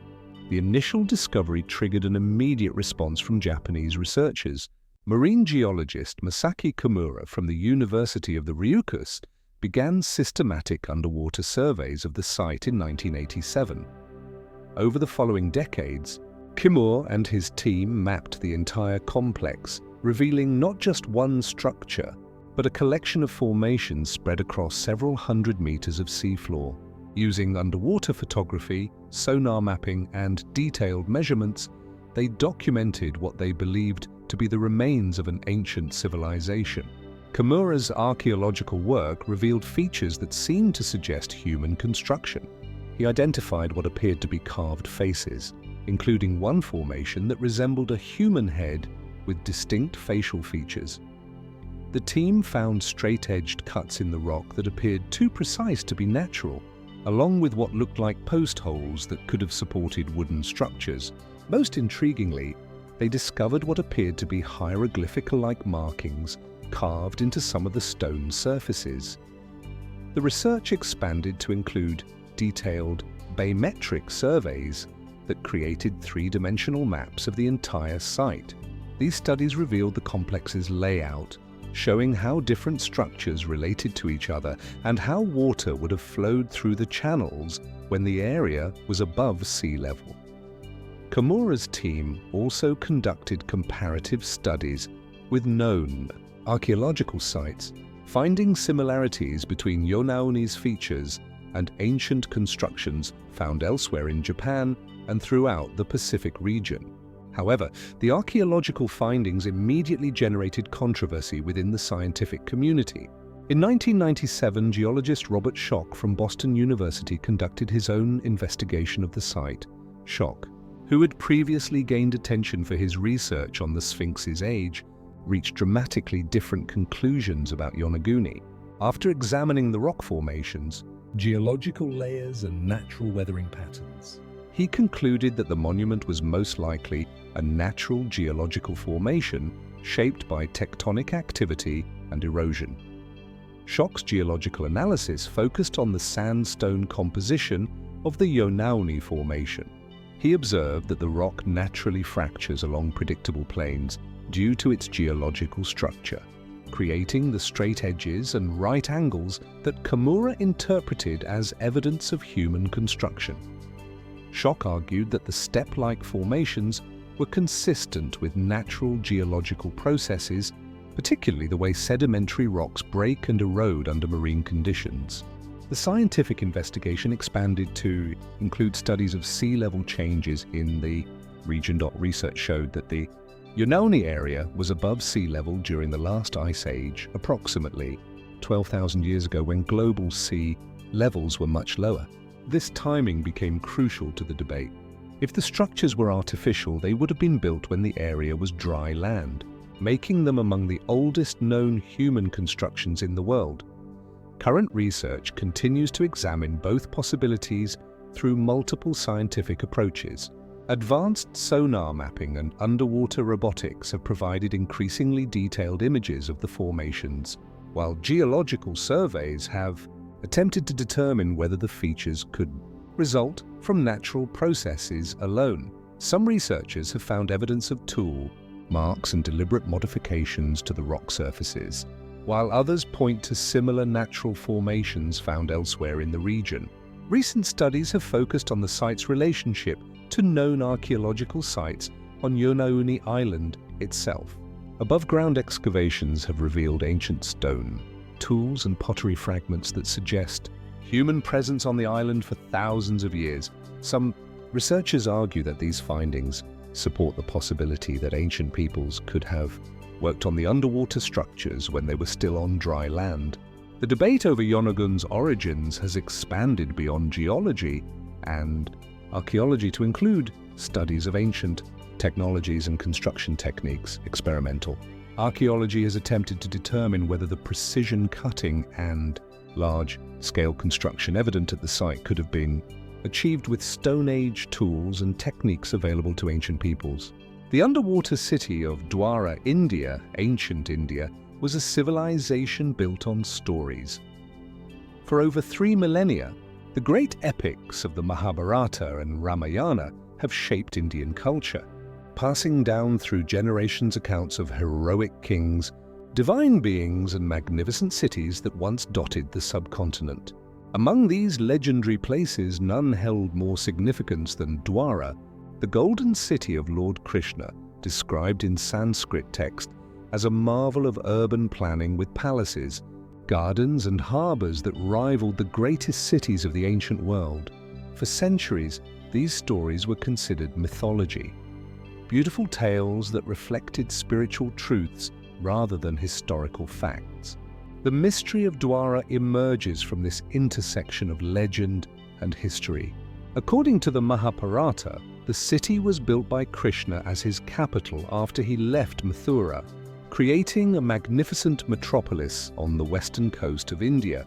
The ancient texts describe Dwarka as having been constructed on reclaimed land with sophisticated harbor facilities and urban infrastructure that supported hundreds of thousands of residents. Most significantly, the epic states that immediately after Krishna's death, the entire city was swallowed by the ocean, disappearing beneath the waves of the Arabian Sea. This narrative placed Dwarka within the broader context of ancient Indian civilization during what scholars call the late Vedic period, roughly 1000 to 600 BC. This was an era of significant urban development across northern India when cities like Hastinapura, Indra, and Kambi were emerging as major political and commercial centers. Archaeological evidence from this period shows sophisticated knowledge of urban planning, metallurgy, and maritime trade, exactly the kinds of capabilities that would be needed to build the Dwarka described in ancient texts. The underwater discoveries began in the 1980s when marine archaeologist SRO of the National Institute of Oceanography launched systematic explorations of the coast of modern Dwarka. Between 1983 and 1998, Ralph conducted 12 major underwater expeditions revealing stone structures, walls, and artifacts submerged beneath the Arabian Sea. The discoveries included semicircular, rectangular, and square stone foundations, ancient anchors, and pottery fragments that suggested continuous human habitation and maritime activity. The archaeological findings revealed a complex pattern of settlement that spanned several millennia. Radiocarbon dating of organic materials found at the site produced dates ranging from 3000 BCE to 1500 CE, indicating that the area had been continuously occupied for thousands of years. The underwater structures showed evidence of different construction phases, suggesting the site had been built, destroyed, and rebuilt multiple times throughout its history. Within the broader context of Indian Ocean trade networks, Dwarka's location made perfect strategic sense. The site sits at the confluence of several major sea routes that connected ancient India with the Arabian Peninsula, East Africa, and Southeast Asia. Archaeological evidence from the region shows extensive trade connections with artifacts including beads from Mesopotamia, Roman coins and pottery from various parts of the Indian Ocean world. This maritime orientation fits perfectly with the Mahabharata's description of Dwarka as a major port city. The discoveries at Dwarka also align with patterns of climate and environmental change that affected the entire region. Studies of sea level fluctuations show that the Indian Ocean coastline has changed dramatically over the past 5,000 years, with several periods of rising and falling sea levels that would have alternately exposed and submerged coastal settlements. The cyclical pattern of submersion and re-emergence described in ancient texts matches geological evidence for environmental changes in the region. Modern investigations have employed increasingly sophisticated techniques to understand the site's complex history. Ground-penetrating radar has revealed additional structures still buried beneath marine sediments, while chemical analysis of artifacts has provided insights into ancient manufacturing techniques and trade connections. Side-scan sonar mapping has revealed the full extent of the underwater ruins, showing they cover several square kilometers of seafloor. The implications of the Dwarka discoveries extend far beyond confirming ancient texts. They demonstrate that ancient Indian civilization possessed sophisticated maritime capabilities much earlier than previously thought. The evidence suggests that complex urban planning, advanced metallurgy, and extensive sea trade were well established in the region by at least 2000 BCE, pushing back the timeline of Indian Ocean commerce and urban development. The site also reveals how ancient peoples adapted to environmental challenges, particularly sea level rise and coastal flooding. The multiple construction phases suggest that the inhabitants of ancient Dwarka repeatedly rebuilt their city in response to changing coastal conditions, developing engineering solutions that allowed them to maintain their maritime focus despite environmental pressures. The Bimini Road, Bahamas. What if you discovered a perfectly straight line of massive stone blocks on the ocean floor, arranged so precisely they look like an ancient highway? This is exactly what puzzled three divers in 1968 when they found the Bimini Road off the coast of North Bimini Island in the Bahamas, stretching for over 600 FT beneath 15 FT of crystal clear water. This formation consists of rectangular limestone blocks that appear to have been deliberately placed in two parallel rows. The discovery sparked one of Archae's most enduring debates. Is this evidence of an ancient civilization or simply a remarkable natural formation? The most sensational theory connects the Bimini Road to the lost city of Atlantis. This theory gained momentum because the discovery seemed to fulfill a specific prediction made by Edgar Cayce, the famous American psychic known as the Sleeping Prophet. In 1938, Cayce had prophesied that portions of Atlantis would rise near Bimini between 1968 and 1969. When the underwater formation was discovered in September 1968, believers saw it as confirmation of Cayce's vision. Proponents of the Atlantis theory point to several compelling features of the formation. The blocks are remarkably uniform in size, typically measuring 10 to 15 FT in length and arranged in neat parallel rows. Some stones appear to have been deliberately cut with sharp edges and flat surfaces that seem too precise to be natural. The formation includes what appears to be a curved section, suggesting sophisticated planning rather than random geological processes. Additionally, the stones show evidence of having been fitted together with smaller rocks. Filling gaps between larger blocks, a construction technique used in ancient architecture. The theory gained support from the broader context of underwater discoveries in the Bahamas. Researchers have found what appear to be other submerged structures in the region, including circular formations and stone platforms that some interpret as evidence of ancient construction. The timing also fits with known periods of lower sea levels during the last ice age when the area would have been dry land suitable for building. However, the mainstream scientific community strongly disputes the ancient civilization theory. Geologists argue that the Bimini Road is a natural formation known as beach rock, a type of limestone that forms when beach sediments are cemented together by calcium carbonate precipitation. This process occurs in intertidal zones where fresh water meets salt water, creating the chemical conditions necessary for rapid rock formation. The natural formation theory explains many features that seem artificial. Beach rock typically forms in parallel bands along ancient shorelines, which would account for the linear arrangement of the stones. The process creates natural fractures that can produce rectangular blocks with surprisingly straight edges. When sea levels rose after the last ice age, wave action would have broken the beach rock into the block-like formations we see today. Scientific studies have provided strong evidence for the natural formation theory. Core samples taken from the blocks show typical beach rock composition with layers of sediment cemented by calcium carbonate. The mineral composition matches other confirmed beach rock formations throughout the Caribbean. Microscopic analysis reveals the presence of beach sand, shell fragments, and other materials consistent with natural coastal deposition rather than quarried stone. A third theory suggests the formation might be artificial but not ancient. Some researchers proposed that the blocks could be ballasted, stones dumped by ships over the past few centuries, or construction materials left over from modern harbor projects. This theory would explain the uniform size and arrangement. Without requiring ancient civilizations or mysterious geological processes, the ballast theory finds some support in historical records showing that the Bahamas were a major shipping route during the colonial period. Ships regularly dumped ballast stones when taking on lighter cargo, and these stones often ended up in organized piles on the seafloor. The rectangular shape and uniform size of the Bimini blocks are consistent with quarried ballasted stones used in 18th and 19th century shipping. Yet the ballast theory faces significant challenges. The sheer quantity of stone, thousands of blocks covering a large area, would represent an enormous amount of ballast from multiple ships. The precise linear arrangement seems too organized for randomly dumped cargo.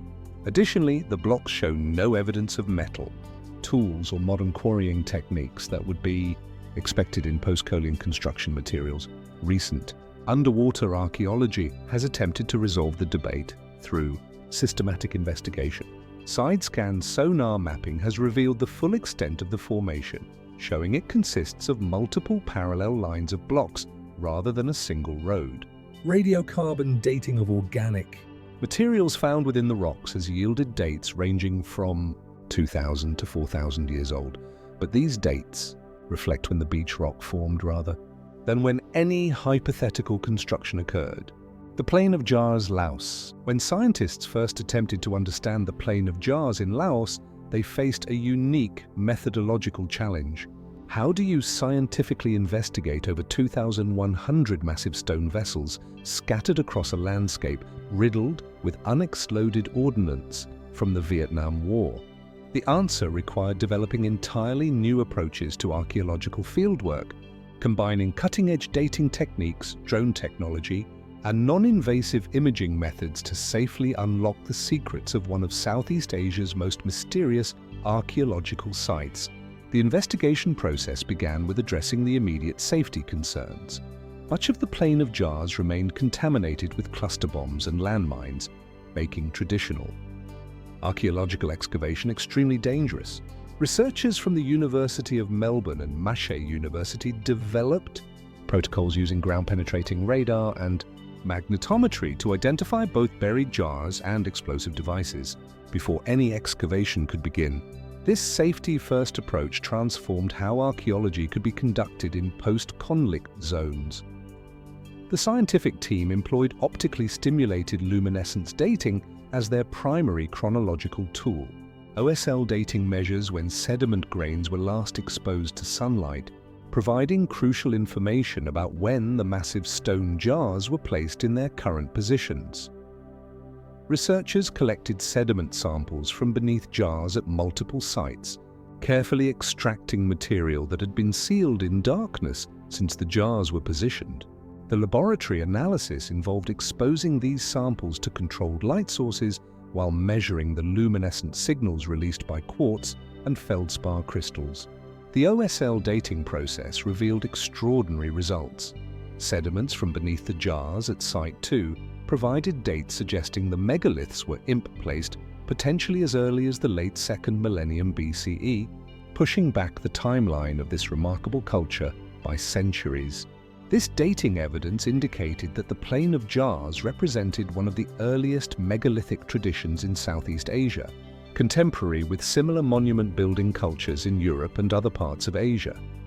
Complementing the luminescence dating, radiocarbon analysis of organic materials found within and around the jars provided additional chronological data.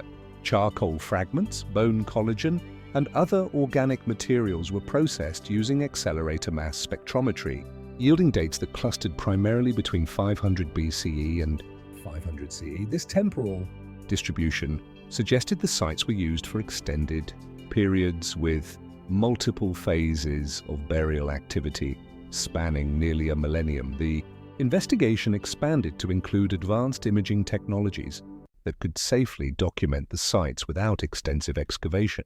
High-resolution drone photography created detailed 3D models of entire jar fields, allowing researchers to analyze spatial relationships and site organization from the air. These aerial surveys revealed patterns invisible from ground level, showing how the jars were arranged in relation to topographic features and ancient pathways. Ground-penetrating radar surveys provided crucial subsurface information about buried jars and associated features. The GPR investigations revealed that many sites contained significantly more jars than were visible on the surface, with some completely buried by centuries of soil accumulation. The radar data also identified associated stone structures, possible mortuary features, and evidence of past human activity around the jar sites.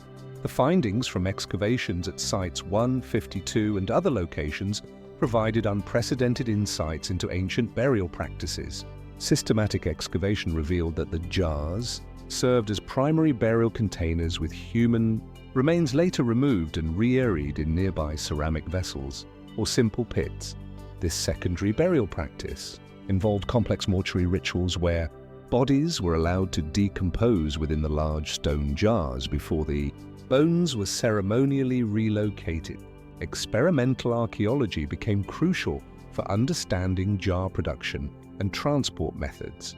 Researchers located and studied the quarry sites where the jars were carved, finding evidence of sophisticated stonework techniques. Analysis of tool marks on both finished jars and quarry walls revealed the use of iron tools and advanced planning in jar production. Transport experiments using replica jars helped determine the logistics of moving vessels weighing up to 6 tons across the rugged landscape. Chemical analysis of the sandstone composition provided insights into jar origins and production. Using detrital zircon UPB dating, researchers traced individual jars back to their specific quarry sources, revealing complex patterns of jar production and distribution. Some jars had been transported over 25 kilometers from their quarries, indicating sophisticated organizational capabilities and possibly specialized craft production. Recent scientific investigations have focused on understanding the broader cultural context of the jar sites. Pollen analysis from sediment cores has reconstructed ancient environments, showing how climate and vegetation changed during the period of jar use. Isotope analysis of human remains has provided information about ancient diets and population movements, revealing connections between different jar sites and broader regional networks. The most recent research has employed machine learning algorithms to analyze the spatial distribution of jars across the landscape. Computational modeling has identified patterns that suggest the sites were positioned according to specific cultural or religious principles rather than random placement. These analyses continue to reveal new aspects of the sophisticated planning and cultural significance behind these ancient monuments. demonstrating how modern scientific methods can illuminate the complex social and religious systems of prehistoric Southeast Asian societies, the stone spheres of Costa Rica. When Steven Spielberg needed an ancient mystery to open Raiders of the Lost Ark, he chose the stone spheres of Costa Rica. The iconic scene showing Indiana Jones fleeing from a massive rolling boulder introduced millions of viewers to these mysterious artifacts, transforming them from obscure archaeological curiosities into symbols of ancient enigma. Since then, the spheres have become regular features in documentaries about lost civilizations, alien visitation theories, and unexplained phenomena. Television shows like Ancient Aliens have suggested they were markers left by extraterrestrial visitors, while internet theories propose they were created by the lost civilization of Atlantis or represent some form of ancient technology we don't understand. The popular culture narrative has created a mythology around the spheres that emphasizes their supposed perfection and mysterious origins. Online videos regularly claim the spheres are perfectly round with mathematical precision. That would be impossible to achieve without modern technology. Social media posts describe them as impossible artifacts that challenge our understanding of ancient capabilities. The spheres have become shorthand for the idea that ancient civilizations possessed advanced knowledge that modern science has forgotten, feeding into broader narratives about lost wisdom and suppressed archaeological evidence. But the archaeological reality tells a very different story. The stone spheres were discovered in the 1930s and 1940s by workers from the United Fruit Company who were clearing rainforest in the Duis Delta region for banana plantations. Over 300 spheres have been documented, ranging from small examples just a few cm in diameter to massive monuments over 2 meters across and weighing up to 15 tons. They were created by the Diquis culture, a pre-Colian civilization that flourished in southern Costa Rica from approximately 700 to 1530 CE. Archaeological excavations have revealed the spheres' true context within ancient settlements. Rather than being randomly scattered across the landscape, as popular media suggests, the spheres were carefully placed within the ceremonial and residential areas of Diqui. Villages, they were positioned on stone foundations, arranged in alignments and associated with the homes of high-status individuals. The spheres served as symbols of power and prestige within a complex chief society that controlled trade routes between the Pacific coast and the inland regions. The myth of their perfect roundness crumbles under scientific scrutiny. Detailed measurements show that while the spheres are remarkably spherical, they're not mathematically perfect. Most exhibit slight variations and irregularities that reflect their handmade origins. The larger spheres deviate from true sphericity by several cm, well within the range of skilled craftsmanship, but far from the mechanical precision claimed by popular theories. Research by archaeologist John Hoops and others has documented the actual manufacturing techniques used by DQY artisans. The spheres were carved from local igneous rocks, primarily gabbro and granodorite, using stone tools and abrasives. Evidence from quarry sites shows how workers shaped rough boulders into spherical forms through controlled fracturing and careful grinding. The process required enormous skill and patience, but no mysterious technology, just the accumulated expertise of master stone workers.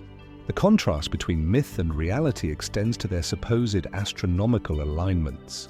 While some popular theories claim the spheres were positioned according to celestial coordinates or served as astronomical computers, archaeological mapping shows their arrangements followed the practical needs of DQI settlements. The spheres marked important spaces within villages, boundaries between different areas, and pathways connecting residential zones to ceremonial centers. Modern research has revealed the sphere's true significance within the broader context of pre-Columbian Costa Rican society. The Diquis culture was part of the Chibchan-speaking peoples who created some of the most sophisticated gold work and stone carving traditions in the Americas. The spheres represented the pinnacle of their sculptural achievement, requiring coordinated efforts by specialized craftsmen and serving as permanent markers of social identity and territorial control. The spheres also demonstrate the complex social organization of Dequis chiefdoms. The effort required to quarry, transport, and precisely carve these monuments indicates a society with surplus labor, specialized roles, and hierarchical organization. The distribution of spheres across the landscape reflects the territorial boundaries of different chiefs and the competitive display of wealth and power that characterized these ancient societies. Recent archaeological work has focused on understanding the spheres within their original cultural context rather than as isolated mysteries excavations. At sites like Finca 6 have revealed how the spheres were integrated into complete settlement systems associated with residential platforms, ceremonial areas, and burial grounds that together formed the material expression of Dueki political and religious life. The Nazca Lines, Peru. Sometimes the most profound discoveries happen when we least expect them. In 1927, Peruvian archaeologist Tibio Mejia Chespe was hiking through the desert foothills near Nazca, conducting what he thought would be a routine archaeological survey. But as he climbed higher into the hills overlooking the vast desert plateau, something extraordinary caught his eye. Stretching across the barren landscape below were long, straight lines etched into the desert floor. Lines so massive and precise they seemed impossible to create without some way to see the bigger picture from above. Chespe was witnessing the first scientific observation of what would become one of archaeology's greatest mysteries. He described them as ceremonial roads, having no idea he was looking at just a tiny fraction of an artistic achievement that covered over 450 kilometers. These weren't just lines. They were part of a vast collection of geoglyphs, including massive figures of animals, plants, and geometric shapes, some stretching over 300 meters in length, all invisible to anyone walking on the ground. The true scope of the discovery became clear in the 1940s when American historian Paul Kosok began flying over the Nazca Plateau. From the air, the full magnitude of the achievement was revealed. The desert contained not just the lines Chespe had spotted, but hundreds of figures: hummingbirds, monkeys, spiders, condors, and whales, along with geometric patterns of stunning complexity and precision. The geoglyphs were created by removing the dark surface stones to reveal the lighter soil beneath, creating images that had survived in the dry desert for over 1,000 years. The archaeological work intensified when German mathematician Maria Ricci joined Kosok's research in 1946. For the next 5 decades, Ricci would dedicate her life to mapping, measuring, and protecting the Nazca Line. Working alone with simple tools, a broom, measuring tape, and ladder, she documented hundreds of figures and proposed theories about their astronomical significance. Ricci's meticulous work revealed the remarkable precision of the lines, with some stretching for kilometers in perfectly straight paths across the desert terrain. The findings from systematic archaeological excavation have provided crucial insights into how the lines were created.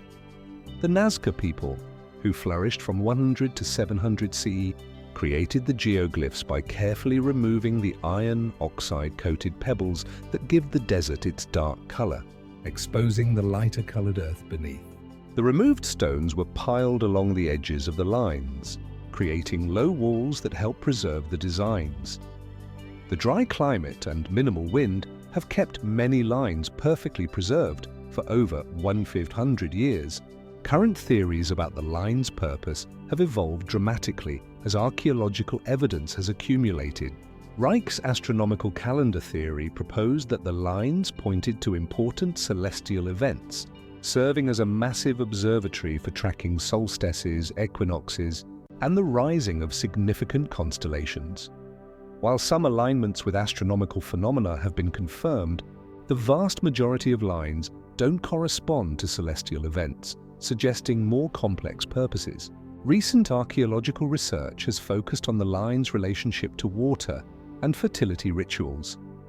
Many geoglyphs are located near underground water sources or ancient irrigation systems, leading researchers to propose that the lines were part of ceremonies designed to petition the gods for rain in this extremely arid environment.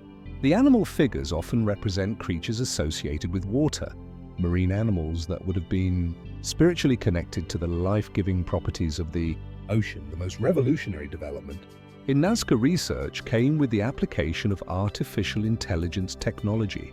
In 2019, researchers from Yamagata University partnered with IBM to use machine learning algorithms to scan satellite imagery of the entire Nazca region. This AI-assisted survey discovered 143 new geoglyphs in areas that had been studied by archaeologists for decades. The technology could identify subtle variations in surface color and texture that human eyes had missed. The AI discoveries accelerated dramatically in 2024 when the same research team deployed advanced deep learning systems across the entire UNESCO World Heritage Site. In just 6 months, the AI identified 303 additional figurative geoglyphs, nearly doubling the number of known figures and representing a 16-fold increase in the discovery rate compared to traditional methods. These new findings included depictions of parrots, cats, monkeys, killer whales, and human figures that had remained hidden despite decades of intensive study. The ongoing research reveals that the Nazcalines are far more extensive than previously imagined. The AI surveys have shown that geoglyphs extend well beyond the main plateau into surrounding hills and valleys, suggesting the entire landscape was transformed into a sacred space. Dating techniques applied to organic materials found beneath the lines indicate construction occurred over several centuries with different figures, created during different periods of Nazca culture. The Kat Shabib Wall, Jordan. What would possess an ancient civilization to build a 150-kilometer stone wall across the desert? The Kat Shabib Wall in southern Jordan presents one of the Middle East's most puzzling archaeological mysteries. Stretching for 93 meters through harsh desert terrain, this ancient barrier includes 100 watchtowers and countless smaller structures, making it the longest linear archaeological site in Jordan. Yet despite its massive scale and obvious importance to its builders, archaeologists cannot agree on its purpose, its builders, or even when it was constructed. The first major theory proposes that the Katabib was a defensive barrier constructed by the Nepatans, the Arabian trading people who controlled the region from the 4th century BCE to the 1st century CE. Proponents of this theory point to the wall's strategic position, controlling access to the fertile highlands from the eastern desert. The numerous watchtowers would have provided an early warning system against raids by desert nomads, while the wall itself would have created a formidable obstacle for attackers. The Nabateans, known for their sophisticated engineering and defensive capabilities, certainly possessed the technical skills needed for such a massive construction project. The defensive theory gained support from the wall's construction features. The watchtowers are positioned at regular intervals with clear lines of sight between them, creating an integrated surveillance system. The wall height, originally estimated at 1-2 meters, would have been sufficient to stop mounted raiders and force them to dismount, making them vulnerable to defenders. The construction technique using local limestone blocks fitted together without mortar matches other Nabatean defensive structures found throughout Jordan. However, the defensive theory faces significant challenges. The wall's construction appears surprisingly flimsy for a military barrier. Many sections consist of single-thickness walls that would have been easily breached by determined attackers. The watchtowers lack the heavy fortifications typically found in defensive structures, and many show no evidence of extended occupation. Most puzzling, the wall doesn't follow the most logical defensive route. It bypasses several strategic passes and natural choke points where a defensive barrier would be most effective. The second major theory suggests the wall served as a pastoral boundary, separating settled agricultural areas from nomadic grazing lands. According to this interpretation, the Kat Shabib marked the eastern limit of intensive farming and permanent settlement. creating a clear demarcation between two different ways of life. The wall would have prevented conflicts between farmers and herders over land use, while the watchtowers served as administrative outposts rather than military installations. The pastoral boundary theory finds support. In the wall's alignment with ecological zones, the structure roughly follows the boundary between areas suitable for agriculture and the more arid region, where only pastoralism was viable. Historical and ethnographic evidence shows that such boundaries were common in the ancient Middle East, where conflicts between sedentary and nomadic populations required clear territorial demarcation. The wall's relatively low height makes sense for livestock control rather than military defense. Yet this theory also encounters problems. The massive scale of the construction seems disproportionate for simple boundary marking. Building a 150-kilometer wall would have required enormous resources and labor, an unlikely investment for marking grazing boundaries. Moreover, the watchtower's strategic positioning suggests surveillance purposes that go beyond simple boundary maintenance. The structure's complexity indicates a more significant purpose than livestock management. A third theory emerged from recent research suggesting the wall controlled trade routes rather than serving defensive or pastoral functions. The Kachab's position along major caravan routes connecting the Arabian Peninsula with the Mediterranean could have made it a customs barrier controlling and taxing the lucrative incense and spice trade. The watchtowers would have monitored caravan movements, while the wall forced merchants to use specific crossing points where taxes could be collected. The trade control theory aligns with the Nabateans' known role as masters of desert commerce. Their wealth derived from controlling trade routes, and the Kachabib's position would have given them leverage over merchants traveling between Arabia and the Mediterranean. The wall's construction during the Nepatan period would coincide with the height of this trade, providing economic motivation for such a massive investment. However, recent scientific dating has challenged assumptions about the wall's construction period. Luminescent dating of rock surfaces published in 2018 produced dates ranging from the 1st century BCE to the 8th century CE, suggesting the wall might have been built much later than previously thought. If constructed during the Byzantine or early Islamic periods, the wall would have served different purposes than Nabatean trade control. The dating evidence has opened new theoretical possibilities. Some researchers now propose the wall was built by Byzantine authorities to control Arab tribal movements during the 6th to 7th century CE, when the empire faced increasing pressure from nomadic raiders. Others suggest early Islamic rulers constructed it to establish territorial boundaries. During the rapid expansion of the Arab conquests, we have journeyed through thousands of years of human history, from ancient temples to mysterious artifacts across continents that still hold more questions than answers. Each mystery we've explored is a piece in the vast puzzle of human civilization, reminding us that despite all our modern technology and scientific methods, our ancestors continue to surprise us. The ancient builders are long gone, their techniques lost to time, and their true purposes remain hidden in stone and clay. Yet their creations endure, standing as silent witnesses to capabilities we're still trying to understand, because they speak to something remarkable about human achievement and ingenuity. As archaeologists continue their careful work and new discoveries emerge from the earth, one truth remains clear. Somewhere beneath our feet, buried in desert sands or hidden in jungle ruins, lie answers to questions we haven't even learned to ask yet. The earth remembers everything and gives up its secrets slowly.